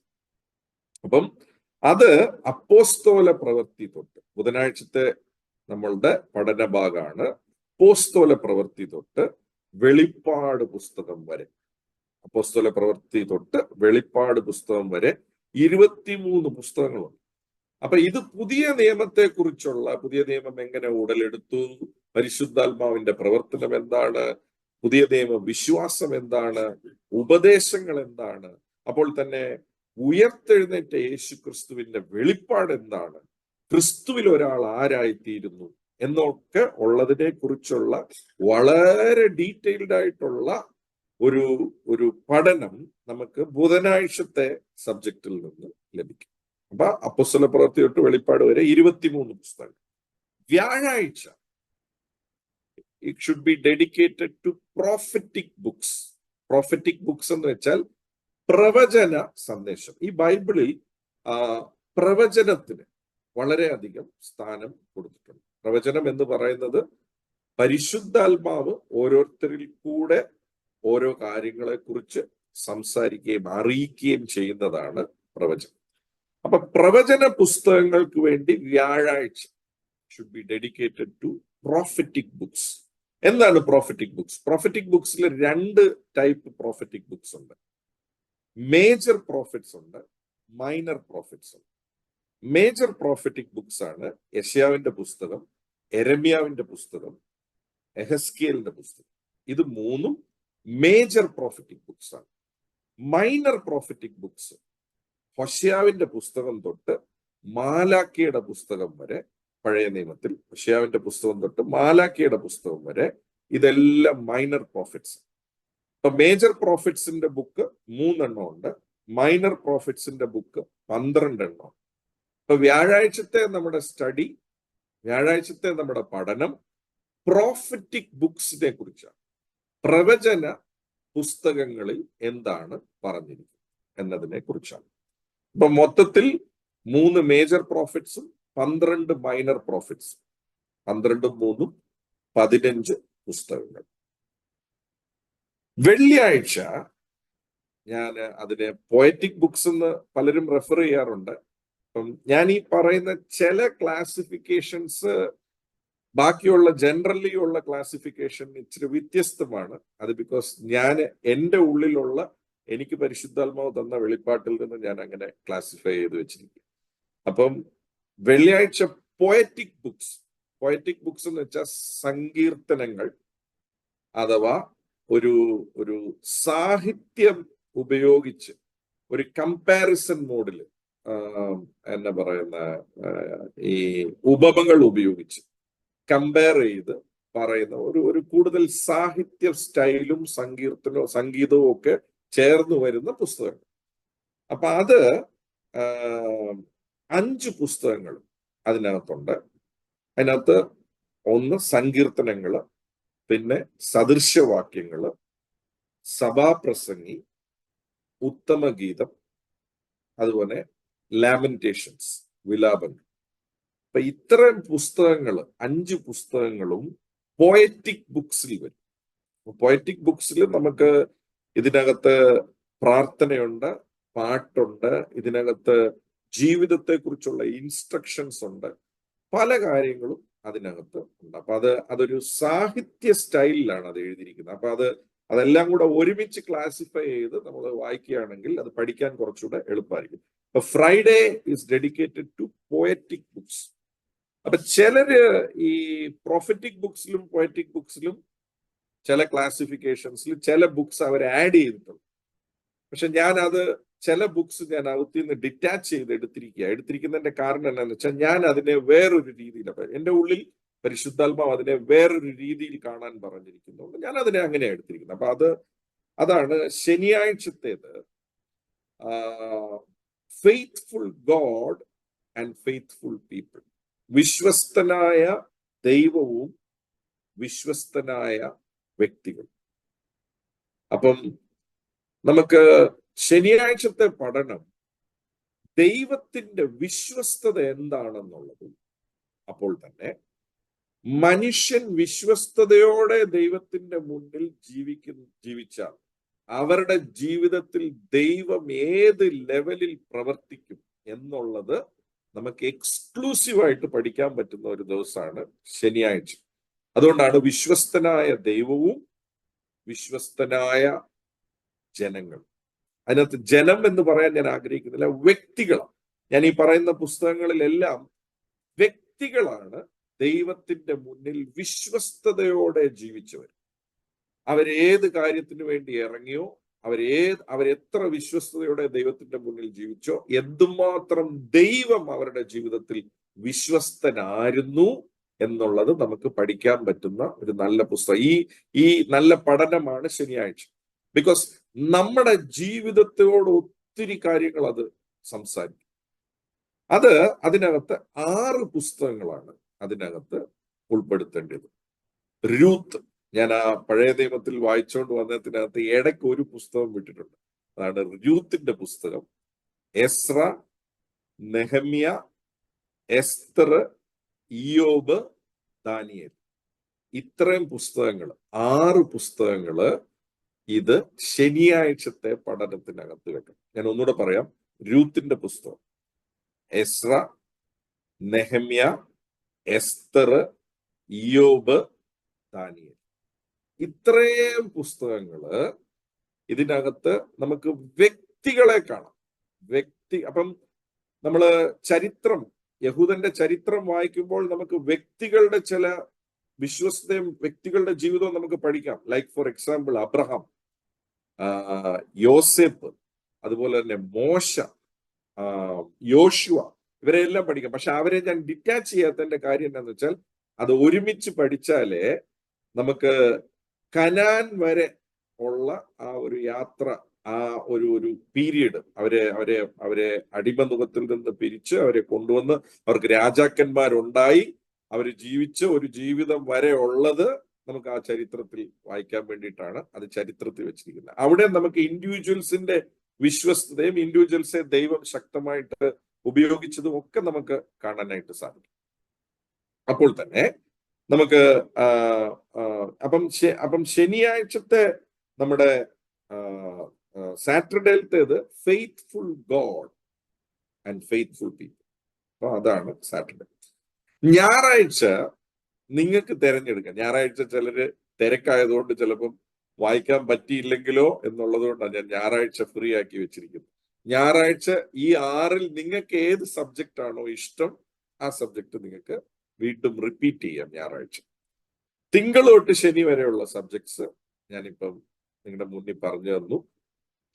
സൺഡേ നിങ്ങൾക്ക് ഇഷ്ടമുള്ളത് വായിക്കേണ്ടവർക്ക് നിങ്ങൾക്ക് ഇഷ്ടമുള്ള ഏത് സബ്ജക്റ്റ് ആണോ ആ സബ്ജക്ട് ഒന്നുകൂടെ നിങ്ങൾക്ക് സൺഡേ റിപ്പീറ്റ് ചെയ്യാം. ഓക്കെ, അടുത്ത 1-2 പ്രധാനപ്പെട്ട കാര്യങ്ങൾ. എന്താണ് ഇത് പഠിക്കേണ്ടത്, എന്താണ് ഇത്, എങ്ങനെയാണ് നമ്മൾ പഠിച്ച് ഇത് ജീവിതത്തിലേക്ക് നമുക്ക് ഉപയോഗിക്കാൻ പറ്റുന്ന അവത്തിലേക്ക് നമ്മൾ പോവാം. ആദ്യത്തെ കാര്യം, ഒരു അധ്യായം തീർക്കാനുള്ള വ്യഗ്രത ദയവ് ചെയ്ത് കാണിക്കരുത്. ഞാൻ പറഞ്ഞതുപോലെ 10 മിനിറ്റ് മാത്രം നിങ്ങൾ ശ്രദ്ധിക്കുക. 10 മിനിറ്റിനകത്ത് നിങ്ങൾക്ക് 8 വാക്യമേ വായിക്കാൻ പറ്റിയുള്ളെങ്കിൽ ആ 8 വാക്യം വായിച്ചാൽ മതി. ഒരു അധ്യായം എങ്ങനെയും കംപ്ലീറ്റ് ചെയ്യണം, 2 അധ്യായം കംപ്ലീറ്റ് ചെയ്യണം. അത് ബൈബിൾ വായനയ്ക്ക് നിങ്ങൾ അത് ഉപയോഗിച്ചു. പഠനത്തിന് നിങ്ങൾ ഒരിക്കലും റഷ് ചെയ്യരുത്. ആ 10 മിനിറ്റിൽ നിങ്ങൾക്ക് ഒരു വാക്യത്തിൽ നിങ്ങൾക്ക് ഒരു 2-3 മിനിറ്റ് സ്പെൻഡ് ചെയ്യാനായിട്ട് നിങ്ങൾക്ക് തോന്നിയെങ്കിൽ, അത് പഠിക്കാൻ നിങ്ങൾക്ക് തോന്നിയെങ്കിൽ, take time and spend time and read it. തിരിച്ച് നിങ്ങൾ ഒരു പ്രാവശ്യം പഠിക്കാൻ വേണ്ടി അതിന് വരാൻ ആവശ്യം വരരുത്. ആ ഒരു പ്രാവശ്യം പഠിക്കുമ്പോൾ തന്നെ അത് പയ്യെ പഠിക്കുക. ഞാൻ അതുകൊണ്ടാണ് പറഞ്ഞ അധ്യായം തീർക്കാനുള്ള വ്യഗ്രത ദയവ് ചെയ്ത് കാണിക്കരുത്. ഇന്ന് ഞാൻ ഇത്ര അധ്യായം തീർത്തു ഇല്ല, അതല്ല ഈ പഠനത്തിന്റെ ഉദ്ദേശം. പഠനത്തിന്റെ ഉദ്ദേശം അത് എങ്ങനെ എനിക്ക് പ്രായോഗികമാക്കാൻ സാധിക്കും, അതാണ് പഠനത്തിന്റെ ഉദ്ദേശം. അപ്പം don't aim at completing chapters. ആ സമയത്തിനുള്ളിൽ, ഞാൻ 10 മിനിറ്റ് എന്ന് പറഞ്ഞ മിനിമം ടൈമാണ് ഞാൻ പറഞ്ഞത്. 10 മിനിറ്റ് ഞാൻ പറഞ്ഞതിന്റെ ഉദ്ദേശം ഞാൻ വീണ്ടും പറയാം, അതൊരു ഹാബിറ്റ് ആകാൻ വേണ്ടി. എത്ര തിരക്കുള്ള ദിവസമാണെങ്കിലും നമുക്ക് 10 മിനിറ്റ് ആ ബൈബിളുമായിട്ട് ആ നോട്ട്ബുക്കുമായിട്ട് ഇരിക്കാം. ഞാൻ നോട്ട്ബുക്ക് പറയാം, എന്നാ ചെയ്യേണ്ടത് നോട്ട്ബുക്കിൽ എന്നുള്ളത് പറയാം. അപ്പൊ ആ ഇരിക്കുമ്പം ഒരു അധ്യായമെങ്കിലും മിനിമം വായിച്ച് തീർക്കണ്ടേ, അങ്ങനെ ആ വ്യഗ്രത കാണിക്കരുത്. നിങ്ങൾക്ക് 10 വാക്യേ വായിക്കാൻ പറ്റുള്ളൂ, 10 വാക്യം വായിച്ചാൽ മതി. 5 വാക്യേ വായിക്കാൻ പറ്റുള്ളൂ, 5 വാക്യം വായിച്ചാൽ മതി. അപ്പൊ ഏത് വാക്യാണോ നിങ്ങൾ വായിച്ച് നിർത്തുന്നത് അവിടെ ഒരു മാർക്ക് വല്ലതും ചെയ്താൽ മതി. അടുത്ത ആ ദിവസം വരും, തിങ്കളാഴ്ചത്തെ പഠനമാണെങ്കിൽ അടുത്ത തിങ്കളാഴ്ച വരുമ്പോൾ ആ മാർക്കിന്റെ അവിടെ നിന്ന് താഴോട്ട് പിന്നെ പഠിച്ചു പോയാൽ മതി. വായിച്ചു പോവുകയല്ല, പഠിച്ചു പോയാൽ. സോ അത് ഒന്നാമത്തെ കാര്യം ഓർത്തിരിക്കേണ്ടത്. 2, ഇതുപോലെ ഒരു ഒരു ഒരു ഒരു നിങ്ങൾക്ക് നോട്ട്ബുക്ക് സാധാരണ ഉള്ളത് തന്നെ ഉപയോഗിക്കാം. ഇത് മാർക്കറ്റിൽ അവൈലബിൾ ആണ്, ഇതുപോലത്തെ നോട്ട്ബുക്ക്. ഇതിൽ 6 സബ്ജക്ട്സ് എന്ന് പറഞ്ഞ് തന്നെ എഴുതിയുള്ള പുസ്തകം. ഇതിന്റെ ഗുണം എന്നാന്ന് വെച്ചാൽ, ഞാൻ ഈ പറഞ്ഞത് തന്നെ നിങ്ങൾക്ക് ക്ലാസിഫൈ ചെയ്യേണ്ട, അവർ തന്നെ ഇടയ്ക്ക് ഇതിന് മാർക്ക് കൊടുത്തിട്ടുണ്ട്. ഓരോ സബ്ജക്റ്റിന് ഇടയ്ക്ക് ഡിഫറൻഷിയേറ്റർ കൊടുത്തു. അപ്പൊ ഇതുപോലെ നിങ്ങൾക്ക് 6 സബ്ജക്ട്സ് പഠിക്കാനായിട്ട് ഉള്ള ഒരു ബുക്കാണ് ഇത്. മാർക്കറ്റിൽ അവൈലബിൾ ആണ്. ഇപ്പം ഇത് തന്നെ മേടിക്കണമെന്ന് നിർബന്ധമൊന്നുമില്ല. മേടിക്കാൻ പറ്റുന്നവര് ഇതുപോലെ ഒരു പുസ്തകം നിങ്ങൾക്ക് മേടിക്കാം. അല്ലെങ്കിൽ നിങ്ങൾക്ക് ഒരു നോട്ട്ബുക്കിൽ തന്നെ, ഡയറിയോ നോട്ട്ബുക്കിലോ നിങ്ങൾക്ക് തന്നെ അത് 6ആയിട്ട് ക്ലാസിഫൈ ചെയ്യാം. ഇടയ്ക്ക് ഒരു പേപ്പർ ഇങ്ങനെ ചുരുട്ടി ഇത് ചെയ്ത് കുറച്ച് പേപ്പേഴ്സ് വിട്ടിട്ട് ഒരു പേപ്പർ ചുരുട്ടി വെക്കുമ്പോൾ അപ്പൊ അവിടെ സബ്ജക്ട് എഴുതിയാൽ മതി. ഇന്ന ഇതാണെന്ന് ഞാനിപ്പോ സബ്ജക്ട് പറയാൻ പോവാം. സബ്ജക്ട് എഴുതിയാൽ മതി. അപ്പൊ നിങ്ങൾക്ക് മനസ്സിലാകും 6 സബ്ജക്ട് ആയിട്ട് ബൈബിളിനെ നമുക്ക് എങ്ങനെ പഠിക്കാം. 2, ഈ കളർ പെന്ന് കിട്ടും, ബോൾ പോയിന്റ്. സ്കെച്ചല്ല, സ്കെച്ചാകുമ്പോൾ നിങ്ങൾക്ക് അത് പടരും. ഇത് ബോൾ പോയിന്റ് പെന്ന്, ഇതും മാർക്കറ്റിൽ കിട്ടും. ഇതിന്റെ ഒന്നും പരസ്യമല്ല ഇത്, ഞാൻ നിങ്ങൾക്ക് സഹായിക്കാൻ വേണ്ടിയിട്ട് പറഞ്ഞു തരുന്നതേ ഉള്ളൂ. ഇത് ഈ കമ്പനിക്കാരൊന്നും എനിക്ക് പൈസ തരുന്നില്ല. ഇത് മാർക്കറ്റിൽ അവൈലബിൾ ആണ്. നിങ്ങൾക്ക് കളർ പെൻസ് ഉപയോഗിച്ചാൽ നിങ്ങൾക്ക് ഓരോ സബ്ജക്ട്സ് നിങ്ങൾക്ക് ഡിഫറൻഷിയേറ്റ് ചെയ്ത് എഴുതാനായിട്ട് വളരെ ഉപകാരമായി. അപ്പം ഈ 6 സബ്ജക്റ്റ് എന്തൊക്കെയാണ് ക്ലാസിഫൈ ചെയ്യേണ്ടത്? ഇപ്പൊ ഞാനിപ്പോ 6 ദിവസം എന്തിനെ കുറിച്ചൊക്കെയാ പഠിക്കേണ്ടതെന്ന് ഞാൻ പറഞ്ഞു. പക്ഷെ ഇനിയിപ്പം നമ്മളത് എഴുതാനായിട്ട്, അഥവാ പഠനത്തെ നമ്മൾ ഒരു പുസ്തകത്തിലേക്ക്, നമ്മുടെ ഒരു പുസ്തകത്തിലേക്ക് അതിനെ പകർത്തി എഴുതുന്നതിന്റെ പേരാണ് നമ്മുടെ നോട്ട്ബുക്ക്. അപ്പൊ ഇവിടെ മനസ്സിലാക്കേണ്ട ഒരു കാര്യമുണ്ട്. ആദ്യത്തെ കാര്യം, ഇത് 6 സബ്ജക്റ്റായിട്ട് എങ്ങനെ ഇതിനെ ഡിവൈഡ് ചെയ്യും. ഈ 6 സബ്ജക്റ്റും ബൈബിൾ ഞാനിപ്പോ പഠിക്കാമെന്ന് പറഞ്ഞ 6 സബ്ജക്റ്റ് എഴുതാനല്ല ഈ പുസ്തകം ഞാൻ പറയുന്നത്. ഈ പുസ്തകത്തിന്, ഈ നോട്ട്ബുക്കിനകത്ത് ഈ 6ആയിട്ട് നമ്മൾ വേർതിരിച്ച് പഠിക്കുന്ന ബൈബിളിൽ നിന്നുള്ള എസൻസ് നമുക്കെങ്ങനെ നമ്മുടെ പ്രായോഗിക ജീവിതത്തിന് ഉപയോഗിക്കാൻ സാധിക്കുമെന്നുള്ളതാണ് ഈ 6 സബ്ജക്റ്റ്. അപ്പം അത് ഞാൻ പറഞ്ഞല്ലോ, നിങ്ങൾക്ക് നോട്ട്ബുക്കിൽ ഇത് പിരിക്കാം, ഡയറിക്കകത്ത് പിരിക്കാം, എങ്ങനെ വേണമെങ്കിലും പിരിക്കാം. ഇതുപോലത്തെ നോട്ട്ബുക്ക് നിങ്ങൾക്ക് മേടിക്കാൻ പറ്റുകയാണെങ്കിൽ ഏറ്റവും ബെസ്റ്റ്. അത് നിങ്ങൾക്ക് വളരെ ഹെൽപ്ഫുൾ ആയിരിക്കും. അപ്പൊ അവിടെ ഒന്നാമത്തെ സബ്ജക്ട്, ഞാൻ ആദ്യം സബ്ജക്ട് എന്തൊക്കെയാണ് ഡിവൈഡ് ചെയ്യേണ്ടതെന്ന് പറയും. അത് കഴിഞ്ഞിട്ട് ആ സബ്ജക്ട്സിനകത്ത് വായിക്കുന്ന ബൈബിൾ സ്റ്റഡിയിൽ നിന്ന് നിങ്ങൾ എന്താണ് പകർത്തേണ്ടത് എന്നും പറയും. ഒന്നാമത്തെ സബ്ജക്റ്റ് ആണ് ദൗത്യം. രക്ഷിക്കപ്പെട്ട ഒരു വ്യക്തിക്ക് ദൗത്യം എന്താണ്? എന്റെ രക്ഷയുടെ ദൗത്യം എന്താണ്? ഇപ്പൊ ഒരാള് രക്ഷിക്കപ്പെട്ട് നിത്യജീവനാണ് ഒരു വ്യക്തിയുടെ ഉള്ളിൽ വരുന്നത്. അപ്പൊ നിത്യജീവന് വേണ്ടി മാത്രമാണെങ്കിൽ പിന്നെ ആ വ്യക്തിക്ക് ഭൂമിയിൽ പദ്ധതിയില്ല. പക്ഷെ ഞാൻ പറഞ്ഞതുപോലെ ഈ മുഴുവൻ ബൈബിളും ഒരു മാസ്റ്റർ പ്ലാനിനെ ചുറ്റിയാണ് നിൽക്കുന്നത്. ഏത് മാസ്റ്റർ പ്ലാന്? മാസ്റ്ററുടെ മാസ്റ്റർ പ്ലാൻ. അപ്പനൊരു പദ്ധതിയുണ്ട്. ആ പദ്ധതിക്കകത്ത് രക്ഷിക്കപ്പെട്ട ഒരു വ്യക്തി, ഒരു ആള്, നിങ്ങൾ രക്ഷിക്കപ്പെട്ട അകത്ത് കയറുമ്പോൾ നിങ്ങളെ കുറിച്ചൊരു പദ്ധതിയുണ്ട്. അത് ഈ ബൈബിൾ വായിക്കുമ്പോഴേ മനസ്സിലാവും. ഈ ഭൂമിയിൽ രക്ഷിക്കപ്പെട്ട എന്റെ പർപ്പസ് എന്താണ്, മിഷൻ എന്താണ്? ഞാനൊരു ഉദാഹരണം പറയട്ടെ. ഒരു ഒരു ഒരു ഒരു ഏതൊരു സാധനം ഒരാള് ഉണ്ടാക്കുന്നുവെങ്കിലും അതിനൊരു പർപ്പസ് ഉണ്ട്. ഉദാഹരണം, ഈ ഗ്ലാസ്, ഇത് ഉണ്ടാക്കിയ ആൾക്ക് ഒരു പർപ്പസ് ഉണ്ട്. ഇതിനകത്ത് വെള്ളം നിറയ്ക്കാം, ജ്യൂസ് നിറയ്ക്കാം, അങ്ങനെ എന്നാ പറയുന്നത്, കുടിക്കാനുള്ള സൗകര്യത്തിന് വേണ്ടി ഉണ്ടാക്കിയതാണ്. അപ്പൊ ഓരോ കാര്യത്തിനും ഓരോ പർപ്പസ് ഉണ്ട്. ആ പർപ്പസ് അത് സെർവ് ചെയ്യുമ്പോഴാണ് അത് ഏറ്റവും ബെസ്റ്റ് ആയിട്ടിരിക്കുന്നത്. എപ്പോ ഒരു കാര്യത്തിന് അതിന്റെ പർപ്പസ് സെർവ് ചെയ്യാതെ വരുന്നോ അത് മാറ്റപ്പെടും. ഉദാഹരണം, ഞാനിപ്പോ ഒരു കസേരയിൽ ഇരുന്നാണ് ശുശ്രൂഷിക്കുന്നത്. അപ്പം ഈ കസേരയുടെ ഒരു കാൽ ഒടിഞ്ഞു പോയാല് ഈ കസേരയുടെ പർപ്പസ് തെറ്റിപ്പോയി. പിന്നെ ഈ പർപ്പസ് അത് സെർവ് ചെയ്യാൻ പറ്റത്തില്ല. ബിക്കോസ് ഈ ഒടിഞ്ഞ കസേര പിന്നെ ഒന്നും ആ കാല് നമ്മൾ റിപ്പയർ ചെയ്ത് ഉപയോഗിക്കാൻ പറ്റുകയാണ് ഉപയോഗിക്കും. പക്ഷെങ്കിൽ ആ കാല് പൊട്ടിപ്പോയി റിപ്പയർ ചെയ്യാൻ പറ്റാത്ത അവസ്ഥയാണെങ്കിൽ ആ കസേര പിന്നെ നമ്മൾ വീട്ടിൽ വെക്കാറില്ല. ആ കസേര നമ്മൾ ഡിസ്പോസ് ചെയ്യും. കാരണം അതിന് പിന്നെ പ്രയോജനമില്ല. അപ്പൊ ഭൂമിയിൽ മനുഷ്യൻ സൃഷ്ടിക്കുന്ന എല്ലാ കാര്യങ്ങൾക്കും ഒരു ദൗത്യമുണ്ടെങ്കിൽ നിങ്ങളെയും എന്നെയും സൃഷ്ടിച്ച ദൈവത്തിന് ഒരു ദൗത്യമുണ്ട്. അപ്പൊ വീണ്ടും ജനനം എന്ന് പറയുന്നത് ഒരു പുതിയ സൃഷ്ടിയാണ്.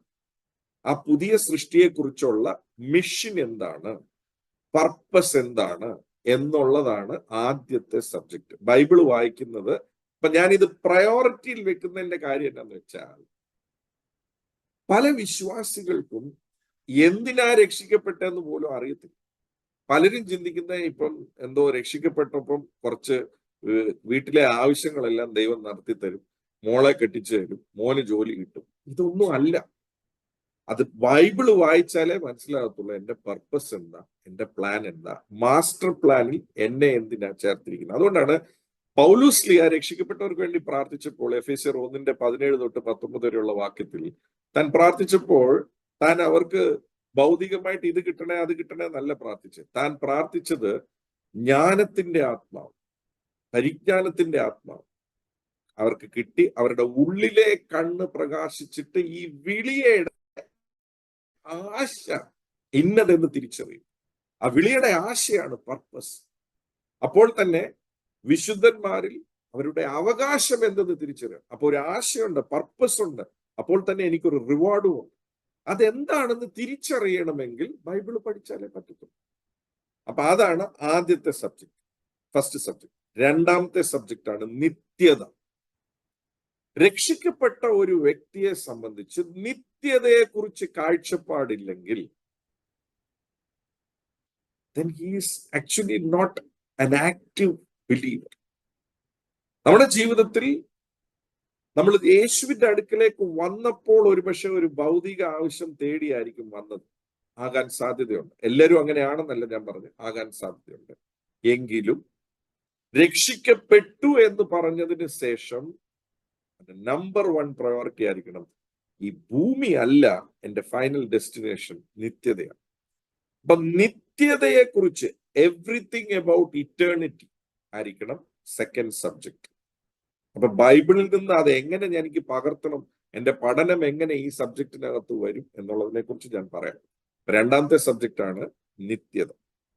മൂന്നാമത്തെ സബ്ജക്റ്റ് ആണ് എന്റെ വ്യക്തിപരമായ ജീവിതം. ഈ ഭൂമിയിൽ എന്റെ വ്യക്തിപരമായ ജീവിതത്തെ കുറിച്ച് ബൈബിൾ എന്ത് പറയുന്നു? ചിലർ ഇതിനെ വിശുദ്ധി എന്ന് പറയുന്നു. ഈ വാക്ക് ഒത്തിരി ഉപയോഗിച്ച് ഈ വാക്കിന് അർത്ഥമില്ലാതെ ആയിപ്പോയി. ഇതെന്തോ ഒരു പ്രത്യേക സംഭവമായിട്ട് അങ്ങ് മാറിയിരിക്കുക. അത് കുറച്ചുകൂടെ മോഡേൺ ടെക്നോളജിയിൽ പറയണമെങ്കിൽ വീണ്ടും ജനിച്ച ഒരു ദൈവ പൈതലിന്റെ ലൈഫ് സ്റ്റൈൽ എങ്ങനെയായിരിക്കണം, അവന്റെ വാക്ക് എങ്ങനെയായിരിക്കണം, അവന്റെ ചിന്താഗതി എങ്ങനെയായിരിക്കണം, അവന്റെ സംസാരം എങ്ങനെയായിരിക്കണം, അവന്റെ ക്യാരക്ടർ എങ്ങനെയായിരിക്കണം എന്നുള്ളത് വളരെ വ്യക്തമായിട്ട് ദൈവവചനം പറയുന്നു. അപ്പം അതായിരിക്കണം മൂന്നാമത്തെ സബ്ജക്ട്. എന്റെ ഇൻഡിവിജ്വൽ ലൈഫ്, എന്റെ പേഴ്സണൽ ലൈഫ്, എന്റെ ക്യാരക്ടർ, എന്റെ ലൈഫ് സ്റ്റൈൽ എങ്ങനെയായിരിക്കണം, ദൈവവചനം അതിനെക്കുറിച്ച് എന്ത് പറയുന്നു. അതാണ് മൂന്നാമത്തെ സബ്ജക്ട്. നാലാമത്തെ സബ്ജക്റ്റ് ആണ് കുടുംബജീവിതം. ആ കുടുംബജീവിതത്തിനകത്ത് കുറെ ക്യാരക്ടേഴ്സ്, കുറെ ഇമ്പോർട്ടന്റ് ആയിട്ടുള്ള കാര്യങ്ങളുണ്ട് പഠിക്കാനായിട്ട്. ഒന്ന്, ഒരു ഭർത്താവിന്റെ റോള്, ഭാര്യയുടെ റോൾ, അപ്പോൾ തന്നെ മാതാവ്, പിതാവ്, അപ്പോൾ തന്നെ മക്കൾ. ഇതെല്ലാം കുടുംബജീവിതത്തിനകത്ത് ഉള്ള ഓരോ റോളാണ്, ഓരോ റെസ്പോൺസിബിലിറ്റിയാണ്. ദൈവവചനം പറയുന്ന മാതാവ് എങ്ങനെ ആയിരിക്കണം, ദൈവവചനം പറയുന്ന പിതാവ് എങ്ങനെ ആയിരിക്കണം, ദൈവവചനം പറയുന്ന ഭർത്താവ് എങ്ങനെയായിരിക്കണം, ദൈവവചനം പറയുന്ന ഭാര്യ എങ്ങനെയായിരിക്കും, ദൈവവചനം പറയുന്ന കുഞ്ഞുങ്ങൾ എങ്ങനെയായിരിക്കും. ഒരുപക്ഷെ വിവാഹം കഴിക്കാത്ത കുഞ്ഞുങ്ങൾ ഈ ബൈബിൾ സ്റ്റഡി നിങ്ങൾ ചെയ്യുമെങ്കിലും നിങ്ങൾക്കും അതിനകത്ത് റോളുണ്ട്. നിങ്ങൾ മാതാപിതാക്കന്മാരെ എങ്ങനെ ബഹുമാനിക്കണം, മാതാപിതാക്കന്മാരോട് നിങ്ങൾ എങ്ങനെ പെരുമാറും. വിവാഹം കഴിച്ചവരെ സംബന്ധിച്ച് നിങ്ങളുടെ അപ്പനും അമ്മയ്ക്കും നിങ്ങൾ മക്കളാണ്, നിങ്ങളുടെ ഭാര്യയ്ക്ക് നിങ്ങൾ ഭർത്താവ്, ഭർത്താവിന് നിങ്ങൾ ഭാര്യയാണ്. അപ്പോൾ തന്നെ നിങ്ങളുടെ കുഞ്ഞുങ്ങൾക്ക് നിങ്ങൾ പിതാവാണ്, മാതാവ്. ഇതിനെക്കുറിച്ച് ബൈബിൾ എന്ത് പറയും? What is my responsibility? അതാണ് നാലാമത്തെ സബ്ജക്ട്, അതാണ് കുടുംബജീവിതം. അഞ്ചാമത്തെ സബ്ജക്ട് ആണ് എൻ്റെ കരിയർ, എൻ്റെ ജോലി. ഭൂമിയിൽ നമുക്ക് എല്ലാവർക്കും ഒരു ജോലിയുണ്ട്, ഒരു ദൗത്യമുണ്ട്. അപ്പം അതൊരു പക്ഷേ ഒരു കമ്പനിയിൽ നിങ്ങൾ ജോലി ചെയ്യായിരിക്കും, ഒരു ഗവൺമെന്റ് ജോലി ആയിരിക്കും, അല്ലെങ്കിൽ ഒരു ബിസിനസ് ആയിരിക്കും, അല്ലെങ്കിൽ നിങ്ങൾ ഒരു ശുശ്രൂഷകനായിരിക്കും. ഒരു ഫുൾ ടൈം മിനിസ്ട്രി എന്ന് പറയുന്നതും ഒരു ശുശ്രൂഷയാണ്, ഒരു ജോലിയാണ്. അപ്പോൾ തന്നെ നിങ്ങൾ ഒരു ഹോം മേക്കർ ആയിരിക്കും, ഒരു വീട്ടമ്മയായിരിക്കും, അതും ഒരു ജോലിയാണ്. നിങ്ങൾ സദൃശവാക്യം 31 വായിച്ചാൽ അത് നിങ്ങൾക്ക് കുറച്ചുകൂടെ നന്നായിട്ട് മനസ്സിലാവും. വീട്ടമ്മയെ കുറിച്ച് അവിടെ ബെസ്റ്റ് ആയിട്ട് പറഞ്ഞിട്ടുണ്ട്. ആ വീട്ടമ്മ എന്തെല്ലാം കാര്യങ്ങൾ ചെയ്യുമെന്ന്. അപ്പം ബൈബിള് എല്ലാ ജോലിയിൽ എങ്ങനെയായിരിക്കണം, ബിസിനസ്സിൽ എങ്ങനെയായിരിക്കണം, ശുശ്രൂഷയിൽ എങ്ങനെയായിരിക്കണം. അപ്പോൾ തന്നെ ഒരു വീട്ടമ്മയാണെങ്കിൽ വീട്ടമ്മ എങ്ങനെയായിരിക്കും? വീട്ടമ്മ എന്ന് പറയുന്നത് it's A full time job. ഒരു ഹോം മേക്കർ എന്ന് പറയുന്നത് it's A full time job. ഒരു മിനിസ്ട്രി ചെയ്യുന്ന ആള് it's A full time job. എങ്ങനെയാണ് വചനം എന്താണ് ആഗ്രഹിക്കുന്നത്? വചനം അതിനെക്കുറിച്ച് എന്താണ് പറയുന്നത്. ആറാമത്തെ സബ്ജക്റ്റാണ് മണി അഥവാ രൂപ. ഞാൻ ഈ സബ്ജക്റ്റ് പറയുമ്പോൾ തന്നെ ചിലർക്ക് ഇതൊരു ഇച്ചിച്ചി വാക്ക് പോലെ തോന്നും. പക്ഷേ ഇത് ഇച്ചിച്ചി വാക്കാണെന്ന് പറയുന്ന പലരും അവരുടെ പ്രാർത്ഥനാ വിഷയത്തിൽ മൊത്തം ഇത് മാത്രമേ ഉള്ളൂ. ജോലി കിട്ടണം. എന്തിനാ കിട്ടേണ്ടത്? പൈസ കിട്ടാനായി. മോളുടെ കല്യാണം എങ്ങനെയും നടക്കണം. കല്യാണം നടക്കാനായിട്ട് പൈസ വേണം. പിള്ളേരെ പഠിപ്പിക്കണം, പൈസ വേണം. അപ്പം ഈ ഭൂമിയിലെ ജീവിതത്തിൽ പണം എന്ന് പറയുന്നത് ഒരു ഇന്റഗ്രൽ പാർട്ടാണ്. എവിടെയോ വെച്ച് ഈ മെസ്സേജ് രണ്ട് എക്സ്ട്രീം ആയിട്ടുണ്ട്. ഒന്ന്, യേശുവിനെ അറിഞ്ഞു കഴിഞ്ഞാൽ പട്ടിണിയും ദാരിദ്ര്യവും മാത്രമേ ഉള്ളൂ. വേറൊരു എക്സ്ട്രീം, യേശുവിനെ സ്വീകരിച്ചോ നീ ഭൂമിയിലെ എന്നാ പറയുന്ന ആനയാകും, ചേനയാകും, മൂണിപ്പോകും, ഇതാകും, അതാകും. ഇത് രണ്ടും രണ്ട് എക്സ്ട്രീമാണ്. ഞാൻ പറയുന്നേ, ഈ ഇത്രയും പ്രസംഗങ്ങളുടെ ഇടയിൽ നിങ്ങൾ ബൈബിൾ വായിക്കണം. ബൈബിളിന് പണത്തെക്കുറിച്ച് പറയുന്നതിനകത്ത് ബൈബിള് തെറ്റിയിട്ടില്ല. ബൈബിൾ പണത്തെക്കുറിച്ച് വളരെ വ്യക്തമായ ആശയങ്ങൾ രേഖപ്പെടുത്തിയിട്ടുണ്ട്. അത് ആരോ പ്രസംഗിക്കുന്ന കേട്ടിട്ട് മനസ്സിലാക്കുന്നതിന് പകരം ബൈബിൾ പഠിച്ചാൽ നിങ്ങൾക്ക് മനസ്സിലാവും. എന്താ കാര്യം? പണം ഒരു വളരെ ഇമ്പോർട്ടന്റ് ആയിട്ടുള്ള സബ്ജക്റ്റാണ്. നാളത്തെ ഒരു ആവശ്യത്തിന് പണമില്ലെങ്കിൽ സമാധാനം നഷ്ടപ്പെട്ടു. പിള്ളേരുടെ ഫീസ് കിട്ടാൻ പൈസ ഇല്ല, സമാധാനം നഷ്ടപ്പെട്ടു. അപ്പം പണം വളരെ അത്യാവശ്യമാണ്. യേശു ഭൂമിയിൽ വന്നപ്പോൾ പണത്തെക്കുറിച്ച് വളരെ വ്യക്തമായിട്ട് തന്റെ പ്രഭാഷണങ്ങളിൽ സംസാരിച്ചിട്ടുണ്ട്. യേശുവിന് പണത്തെക്കുറിച്ച് സംസാരിക്കാനായിട്ട് യാതൊരു ലജ്ജയും തോന്നിയിട്ടില്ല.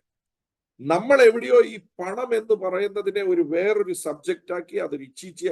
ഒരു വശത്ത് അത് ഇച്ചീച്ചിയാണ്, അത് അശുദ്ധിയാണ്. മറുവശത്ത് പ്രാർത്ഥനാ വിഷയത്തിൽ മുഴുവൻ ഇതാണ്.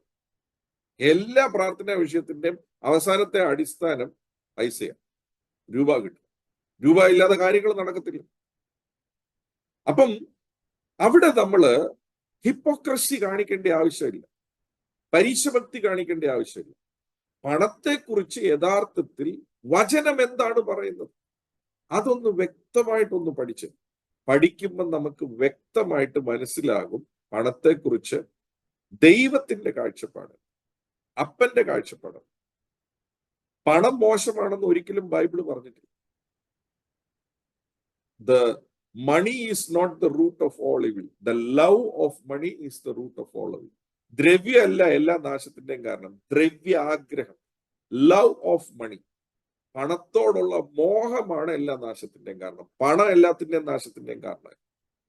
അപ്പം അത് ഇത് വിശ്വസിക്കണമെന്നോ അത് വിശ്വസിക്കണമെന്നോ അല്ല ഞാൻ ഈ പറയുന്നത്. നിങ്ങൾ തന്നെ വായിച്ചു നോക്കുമ്പോൾ നിങ്ങൾക്ക് മനസ്സിലാകും പണത്തെക്കുറിച്ച് ദൈവവചനം എന്താണ് പറയുന്നത്. അതിനൊരു സ്ഥാനമുണ്ടോ ദൈവവചനത്തിൽ? വായിച്ചു നോക്കുമ്പോൾ മനസ്സിലാവും.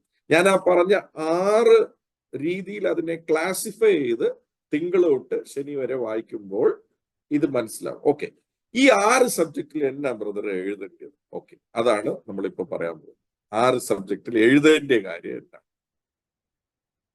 ഈ ദൈവവചനം നിങ്ങളിപ്പം 6ആയിട്ട് ഇത് ഡിവൈഡ് ചെയ്ത് വായിക്കുമ്പോൾ തിങ്കൾ തൊട്ട് ശനി വരെ 6ആയിട്ട് ഡിവൈഡ് ചെയ്ത് വായിക്കുക എന്ന് വെച്ചാൽ നമ്മൾ മുന്നേ പറഞ്ഞതുപോലെ ആദ്യം സൃഷ്ടിപ്പ്, യഹൂദന്റെ ചരിത്രം, ചൊവ്വാഴ്ച സുവിശേഷങ്ങള്, വ്യാഴാഴ്ച പുതിയ നിയമസഭയുടെ ഉടലെടുപ്പ്,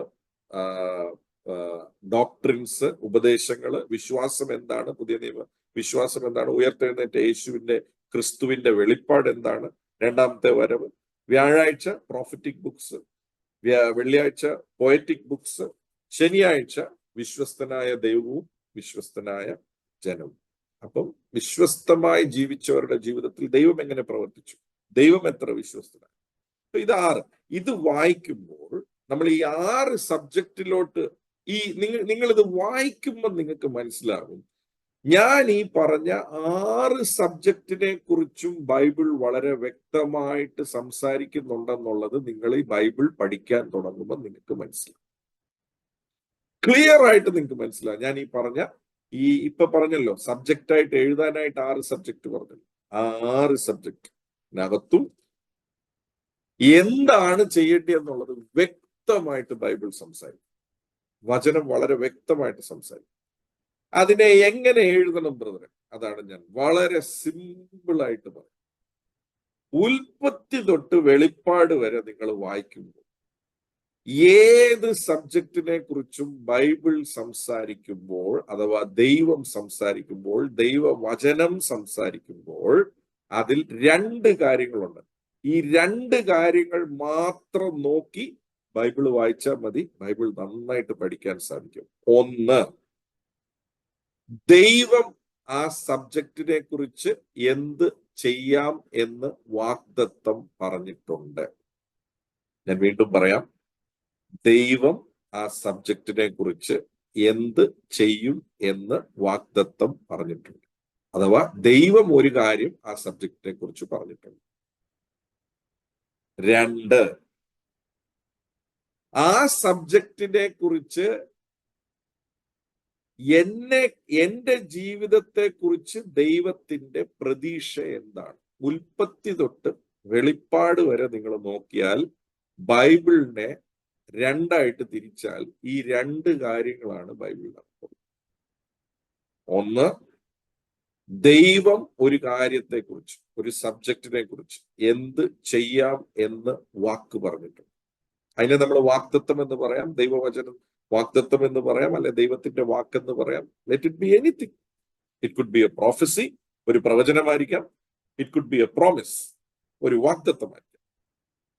അപ്പോൾ തന്നെ ആ സബ്ജക്റ്റിനെ കുറിച്ച് ഞാൻ എന്ത് ചെയ്യണം എന്നും ദൈവവചനം വളരെ വ്യക്തമായി.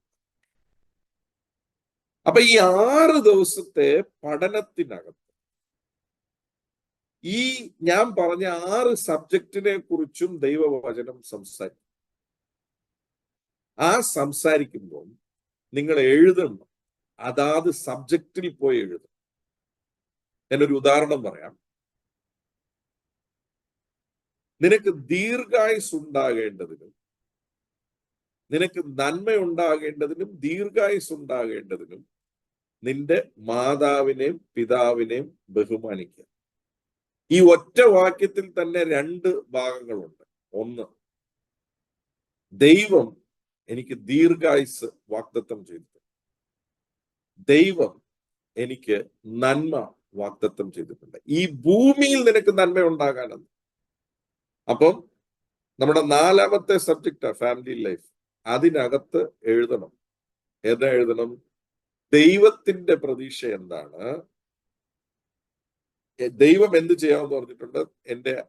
എനിക്ക് നന്മ തരാമെന്നും എനിക്ക് അപ്പോൾ തന്നെ ദീർഘായുസ് ഉണ്ടാകുമെന്നും പറഞ്ഞിട്ടുണ്ട്. പക്ഷെ എന്നോട് ഒരു കാര്യം ചെയ്യാൻ പറഞ്ഞിട്ടുണ്ട്. എൻ്റെ മാതാവിനെയും പിതാവിനെയും ഞാന് ബഹുമാനിക്കണം. അപ്പൊ മാതാവിനെയും പിതാവിനെയും ബഹുമാനിക്കണോ എന്നുള്ളത് ദൈവത്തിന് എന്നെ കുറിച്ചുള്ള പ്രതീക്ഷയാണ്. അത് നിറവേറ്റുന്ന ഒരാൾക്ക് ദൈവം ഒരു പ്രതീക്ഷ നൽകിയിട്ടുണ്ട്. നിനക്ക് ഞാൻ നന്മ തരും, ദീർഘായുസ് തരും. ബൈബിൾ മുഴുവൻ ഇങ്ങനെയാണ്.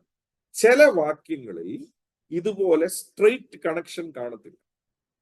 ഈ വാക്യത്തിനകത്ത് രണ്ടും ഉണ്ട്. നീ എന്ത് ചെയ്യണം, ഞാൻ എന്ത് ചെയ്യും. ചില വാക്യത്തിൽ അത് സ്ട്രെയിറ്റ് ആയിട്ട് കിട്ടത്തില്ല. പക്ഷേ നിങ്ങൾ എഴുതുമ്പോൾ ദൈവം എന്നെ കുറിച്ച് പ്രതീക്ഷിക്കുന്നത് എന്ത്, അത് ഒരു കളറിൽ എഴുതും. ദൈവം ഈ സബ്ജക്റ്റിൽ എന്ത് ചെയ്യും എന്ന് പറഞ്ഞിട്ടുണ്ട്, വാഗ്ദത്തം ചെയ്തിട്ടുണ്ട്, പ്രവചിച്ചിട്ടുണ്ട്, അത് വേറൊരു കളറിൽ എഴുതും. ഈ 6 സബ്ജക്റ്റിലും ദൈവം എന്താണോ പറഞ്ഞിരിക്കുന്നത്, നിങ്ങളുടെ ഓരോ ദിവസത്തെ പഠനത്തിൽ അതേ. ഞാനൊരു കാര്യം പറയാം. ഒരു ദിവസം വായിച്ച് ഒരു വാക്യം എങ്ങനെയും എഴുതി വെക്കുന്ന സാധനമല്ല ഞാൻ ഈ പറയുന്നത്. നിങ്ങൾ പഠിച്ചതിൽ ഈ 6 സബ്ജക്റ്റിൽ ഏത് കാര്യമാണ് പരിശുദ്ധാത്മാവ് നിങ്ങളോട് ഇടപെടുന്നത്, അപ്പൊ അത് 2 ഇങ്കിൽ ഉപയോഗിക്കണം. ദൈവം പറയുന്നതെല്ലാം ഒരു ഇങ്കിൽ എഴുതും. ഞാൻ എന്ത് ചെയ്യണമെന്ന് ദൈവം പ്രതീക്ഷിക്കുന്നു, അത് വേറൊരു ഇങ്കിൽ എഴുതും. അത് ഏത് സബ്ജക്റ്റിനെ കുറിച്ചാണ് പറയുന്നത്, ആ സബ്ജക്റ്റിൽ എഴുതും. ഇപ്പൊ വേറൊരു വാക്യം പുതിയ നിയമത്തിൽ തന്നെ ഇങ്ങനെയുണ്ട്. നിങ്ങൾ ദോഷത്തിന് പകരം ദോഷവും ശകാരത്തിന് പകരം ശകാരവും ചെയ്യാതെ അനുഗ്രഹം അനുഭവിക്കാൻ വിളിക്കപ്പെട്ടവരാകയാൽ നിങ്ങൾ അനുഗ്രഹിക്കുന്നവരായിരിക്കും. അപ്പൊ അനുഗ്രഹത്തിനാണ് ദൈവം വിളിച്ചത്. ദൈവത്തിന്റെ വിളിയിൽ ഒരു അനുഗ്രഹം ഉണ്ട് എന്നുള്ളത് അവിടെ വളരെ വ്യക്തം. അപ്പൊ അത് ദൈവത്തിന്റെ വാഗ്ദത്ത. നിന്നെ ഞാൻ വിളിച്ചത് അനുഗ്രഹിക്കാം. അബ്രഹാമിനെ വിളിച്ചപ്പോൾ പറഞ്ഞു, ഞാൻ നിന്നെ അനുഗ്രഹിച്ച് വലിയൊരു ജാതിയാണ്. ദൈവത്തിന്റെ വിളിയിൽ ഒരു അനുഗ്രഹമുണ്ട്. പക്ഷെ ആ അനുഗ്രഹം അനുഭവിക്കാനായിട്ട് ദൈവത്തിന് എൻ്റെ അടുക്കൽ നിന്നൊരു പ്രതീക്ഷയുണ്ട്. ദോഷം ചെയ്യുന്നവനോട് ദോഷം ചെയ്യാം, ശകാരം ചെയ്യുന്നവനോട് ശകാരം ചെയ്യാം. അനുഗ്രഹം അനുഭവിക്കാൻ ഞാൻ വിളിക്കപ്പെട്ടവനാകയാൽ ഞാൻ അവനെ അനുഗ്രഹിക്കുന്നവനായിരിക്കണം. എന്റെ തൊട്ടടുത്തൊടിക്കുന്ന ആളെ അനുഗ്രഹിക്കുന്നതല്ല, ആ ദോഷം ചെയ്യുന്ന ആളെ, ശകാരിക്കുന്ന ആളെ, കുറ്റം പറയുന്ന ആളെ, അല്ലെ മോശമായിട്ട് ഉപയോഗിക്കുന്ന ആളെ, അവർക്ക് വേണ്ടി പ്രാർത്ഥിക്കണമെന്ന് ഒരിടത്ത് യേശു. അപ്പൊ അത് വായിക്കുമ്പോഴേ നമുക്ക് മനസ്സിലാവും. അപ്പൊ ഈ ഗുണം എന്നതാ, ഈ 6 കാര്യങ്ങളെ കുറിച്ച് നമുക്ക് വളരെ വ്യക്തമായിട്ടുള്ള ഒരു ഗ്രാഹ്യമുണ്ടാകും. അപ്പം ഞാൻ നിന്നെ വാലാക്കത്തില്ല, തലയാക്കും. നീ ഉയർച്ച തന്നെ പ്രാപിക്കും, താഴ്ച പ്രാപിക്കത്തില്ല. അമക്കി കുലുക്കി കവിയുന്ന നല്ലൊരു പങ്ക് മനുഷ്യർ നിങ്ങളുടെ മടിയിൽ തരും. ഇത് മാത്രം പ്രസംഗിക്കുകയും ഇത് മാത്രം കേൾക്കുകയും ചെയ്താൽ നമ്മൾ ഓർക്കും ഇതിങ്ങ് വരുമെന്ന്. പക്ഷെ അതിന്റെ കൂടെ ആ വാക്യത്തിന്റെ അവസാനം പറഞ്ഞ വാക്യത്തിന്റെ തൊട്ടു മുന്നേ പറയുന്നുണ്ട്, കൊടുപ്പീൻ എന്നാൽ നിങ്ങൾക്ക് ലഭിക്കും. അപ്പോൾ തന്നെ നമ്മള് വചനത്തിൽ പിന്നെയും വായിക്കുമ്പോൾ ഇങ്ങനെയാ വരുന്നത്, ലോഭമായി വിതയ്ക്കുന്നവൻ ലോഭമായി കൊയ്യും, ധാരാളമായി വിതയ്ക്കുന്നവൻ. അപ്പൊ ലോഭമായി വിതയ്ക്കുന്നവൻ ലോഭമായി കൊഴിയുമെന്ന് പറഞ്ഞാൽ അത് എന്നെ കുറിച്ചുള്ള ദൈവത്തിന്റെ പ്രതീക്ഷയാണ്. ധാരാളമായി വിതയ്ക്കുന്നവൻ ധാരാളമായി കൊയ്യും. വിതയ്ക്കുന്നത് എന്റെ റോൾ, കൊയ്യുന്നത്, കൊയ്ത്തയക്കുന്നത് ദൈവത്തിന്റെ റോൾ. ഉൽപ്പത്തി തൊട്ട് വെളിപ്പാട് വരെ നിങ്ങൾക്ക് ഇത് നല്ല വ്യക്തമായിട്ട് കാണാൻ സാധിക്കും. ദൈവം എന്ത് ചെയ്യും എന്നതിനെ കുറിച്ച് വളരെ ക്ലിയർ ആയിട്ട് വചനം എഴുതിയിട്ടുണ്ട്. അപ്പോൾ തന്നെ ഞാൻ എന്താണ് അക്കാര്യത്തിൽ ചെയ്യേണ്ടത്, എന്റെ പ്രവർത്തന ശൈലി എങ്ങനെയായിരിക്കും, എന്റെ ചിന്താഗതി എങ്ങനെയായിരിക്കും, എന്റെ ക്യാരക്ടർ എങ്ങനെയായിരിക്കും, എന്റെ സംസാര ശൈലി എങ്ങനെയായിരിക്കും, എന്റെ ഇടപെടൽ എങ്ങനെയായിരിക്കും, ഇത് മുഴുവനും ദൈവം വളരെ വ്യക്തമായിട്ട് എഴുതി തന്നിരിക്കുന്ന പുസ്തകമാണ് ശുദ്ധ വേദ പുസ്തകം. ഇത് പുതിയ നിയമവും പഴയ നിയമവും വായിച്ചു കഴിയുമ്പോൾ മനസ്സിലാകും, പുതിയ നിയമത്തിൽ ഇതൊന്നും ഇല്ല, ഒരു കുഴപ്പവും ഇല്ല എന്ന് ചിന്തിക്കുന്നത് തന്നെ അബദ്ധമാണ്. പഴയ നിയമത്തിലും പുതിയ നിയമത്തിലും ഞാൻ പറഞ്ഞല്ലോ, ഒറ്റ വ്യത്യാസമേ ഉള്ളൂ. പഴയ നിയമത്തിലുള്ളവൻ ദൈവത്തെ കൂടാതെ റേസ് ഓടി, പുതിയ നിയമത്തിലുള്ളവൻ ദൈവത്തെ കൂട്ടി റേസ് ഓടും. അതിന്റെ പേരാണ് ഗ്രേസ്. അത്രേ ഉള്ളൂ വ്യത്യാസം, വേറെ ഒന്നും. സോ ഇത് 2 ഇങ്കിൽ നിങ്ങൾ എഴുതണം. അപ്പം നിങ്ങൾ ചിലപ്പം ഉൽപ്പത്തി വായിക്കുന്നതിനകത്ത് ഒരു സബ്ജക്ട് മാറ്റർ കാണും. നിങ്ങൾക്ക് പണത്തെക്കുറിച്ച് എഴുതാനായിട്ട്. അപ്പോൾ തന്നെ പുതിയ നിയമത്തിൽ വായിക്കുമ്പോൾ ഒരു കാര്യം കാണും, പണത്തെക്കുറിച്ച് എഴുതാൻ. അത് എഴുതുമ്പം സൂക്ഷിക്കണം, ഏത് ഇങ്കിൽ എഴുതണമെന്ന്. ഏത് ഇങ്കാ? ഒരു ഇങ്ക് ദൈവം എന്ത് ചെയ്യുമെന്ന് പറഞ്ഞോ, അത് ഒരു ഇങ്കിൽ എഴുതും. ഞാൻ എന്ത് ചെയ്യണമെന്ന് ദൈവം പ്രതീക്ഷിക്കുന്നു, അത് വേറൊരു ഇങ്കിൽ എഴുതും. ഞാനൊരു കാര്യം പറയാം, ഇത് നിങ്ങൾ ശരിക്കും ഇത് ഫോളോ ചെയ്ത് നിങ്ങൾ ഇതുപോലെ ഒരു പുസ്തകത്തിനകത്ത് നിങ്ങൾ ഇത് എഴുതാൻ തുടങ്ങിയാൽ നിങ്ങളുടെ ഈ ഡയറിക്ക് എത്ര വില കാണുമെന്ന് പറയാൻ സാധിക്കത്തില്ല. പല പ്രാസംഗികർ പ്രസംഗിക്കുന്ന പ്രസംഗത്തെക്കാൾ വളരെ ബെസ്റ്റ് ആയിട്ടുള്ള നോട്ട്സ് നിങ്ങളുടെ പുസ്തകത്തിനകത്ത് വന്ന് കയറും. പ്രൊവൈഡഡ് നിങ്ങൾ അപ്പനിൽ ആശ്രയിക്കുകയും ആഗ്രഹത്തോടെ പ്രാർത്ഥിച്ച് ഇത് പഠിക്കുകയും ചെയ്താൽ ഇത് വളരെ ഈസിയാണ്. ഞാൻ ഈ പറയുന്ന കാര്യം, ഇത്രയും കാര്യം പറഞ്ഞതുപോലെ ചെയ്താൽ മതി. ലളിതമായിട്ട് നിങ്ങൾക്ക് ഇത് എഴുതാൻ സാധിക്കും. ഞാൻ വീണ്ടും പറയാം, ഒരു ചാപ്റ്റർ തീർക്കാൻ വേണ്ടി വ്യഗ്രത കാണിക്കരുത്. ഇന്ന് ഞാൻ സ്റ്റഡി ചെയ്തു, എന്നേലും ഒരു കാര്യം എഴുതി വെക്കണം, അങ്ങനെ എഴുതണം. ബൈബിൾ പറയുന്നത് നിങ്ങൾ അങ്ങനെ എഴുതിയാൽ മതി. നിങ്ങൾ വേറെ പ്രത്യേകിച്ച് എക്സ്പ്ലനേഷൻ ഒന്നും എഴുതണ്ട. ഞാനിപ്പോ പറഞ്ഞല്ലോ, ഒരു ഒരു എക്സാമ്പിൾ പറഞ്ഞല്ലോ, പണത്തിന്റെ കാര്യത്തെ കുറിച്ച് ഒരു എക്സാമ്പിൾ പറഞ്ഞല്ലോ. ഒരേ വാക്യത്തിന്റെ രണ്ട് ഭാഗം. കൊടുപ്പീൻ, അത് എന്റെ ഭാഗം. ദൈവം എന്നൊക്കെ ചെയ്യാന്ന് പറഞ്ഞിട്ടുണ്ട്. എന്നാൽ നിങ്ങൾക്ക് കൊടുക്കും, എന്നാൽ നിങ്ങൾക്ക് ലഭിക്കും ഒന്ന്, അമക്കി കുലുക്കി കവിയുന്ന നല്ലൊരു പങ്ക് മനുഷ്യർ നിങ്ങളുടെ മടിയിൽ കൊടുക്കും. അപ്പൊ ഞാൻ 1 ചെയ്ത ദൈവം 6 ചെയ്യും. 6ആണോ 7ആണോ ഞാൻ കൗണ്ട് ചെയ്തില്ല. അപ്പം ആ ഒന്ന് എഴുതുന്ന എന്റെ ഞാനൊരു ഇങ്ക്. അപ്പം ദൈവം ചെയ്യുന്നതെല്ലാം റെഡിൽ എഴുതിയാൽ ഞാൻ ചെയ്യുന്നതെല്ലാം ബ്ലൂവിൽ എഴുതും. ദൈവം അത് നിങ്ങൾക്ക് തീരുമാനിക്കാം, ഏത് ഇങ്ക് വേണമെങ്കിലും നിങ്ങൾക്ക് ഉപയോഗിക്കാം. പക്ഷെ use the same ink in every place. Use the same ink so that you are very clear. അത് കഴിഞ്ഞിട്ട് നിങ്ങളുടെ ജീവിതത്തിൽ ഏതെങ്കിലും സംശയം ഉണ്ടെങ്കിലുണ്ടല്ലോ, ഇതങ്ങോട്ട് ചുമ്മാ തുറന്ന് ഇപ്പൊ കുടുംബജീവിതത്തിലെ പ്രശ്നം എന്ന് വെച്ചോ, കുടുംബജീവിതത്തിന്റെ 4ാമത്തെ സബ്ജക്ട് അങ്ങോട്ട് തുറന്നിട്ട് അങ്ങോട്ട് നോക്കിയാല് ആപ്പ പിടികിട്ടും എവിടെയാ പാളുന്നെന്ന്. ആരുടെയും അടുക്ക പോകണ്ട, ഒരു പ്രവാചകന്റെ അടുക്ക പോകണ്ട, ഒരുത്തരുടെ അടുക്കലും പോയി ചോദിക്കണ്ട, നിങ്ങൾക്ക് തന്നെ മറുപടി കിട്ടും. ഇത് നിങ്ങൾ യഥാർത്ഥത്തിൽ ചെയ്താൽ ഒരു വ്യക്തി പ്രസംഗിക്കുന്ന പ്രസംഗം പോലും അത് ബാലൻസ്ഡ് ആണോ ഇല്ലയോ എന്നുള്ളത് നിങ്ങൾക്ക് വ്യക്തമായിട്ട് കണ്ടുപിടിക്കാൻ സാധിക്കും. ഒരാള് സിസറിട്ട് ഒരു ഭാഗം മാത്രമാണോ പ്രസംഗിക്കുന്നത്, അതോ അത് ബാലൻസ് ചെയ്താണോ പ്രസംഗിക്കുന്നത് എന്നുള്ളത് ആരും പറഞ്ഞു തരണ്ട, നിങ്ങൾക്കത് ബെസ്റ്റായിട്ട് മനസ്സിലാവും. സോ ഇത്രയും കാര്യങ്ങൾ നിങ്ങൾക്ക് ഉപയോഗമാകും എന്ന് ഞാൻ വിശ്വസിക്കുന്നു.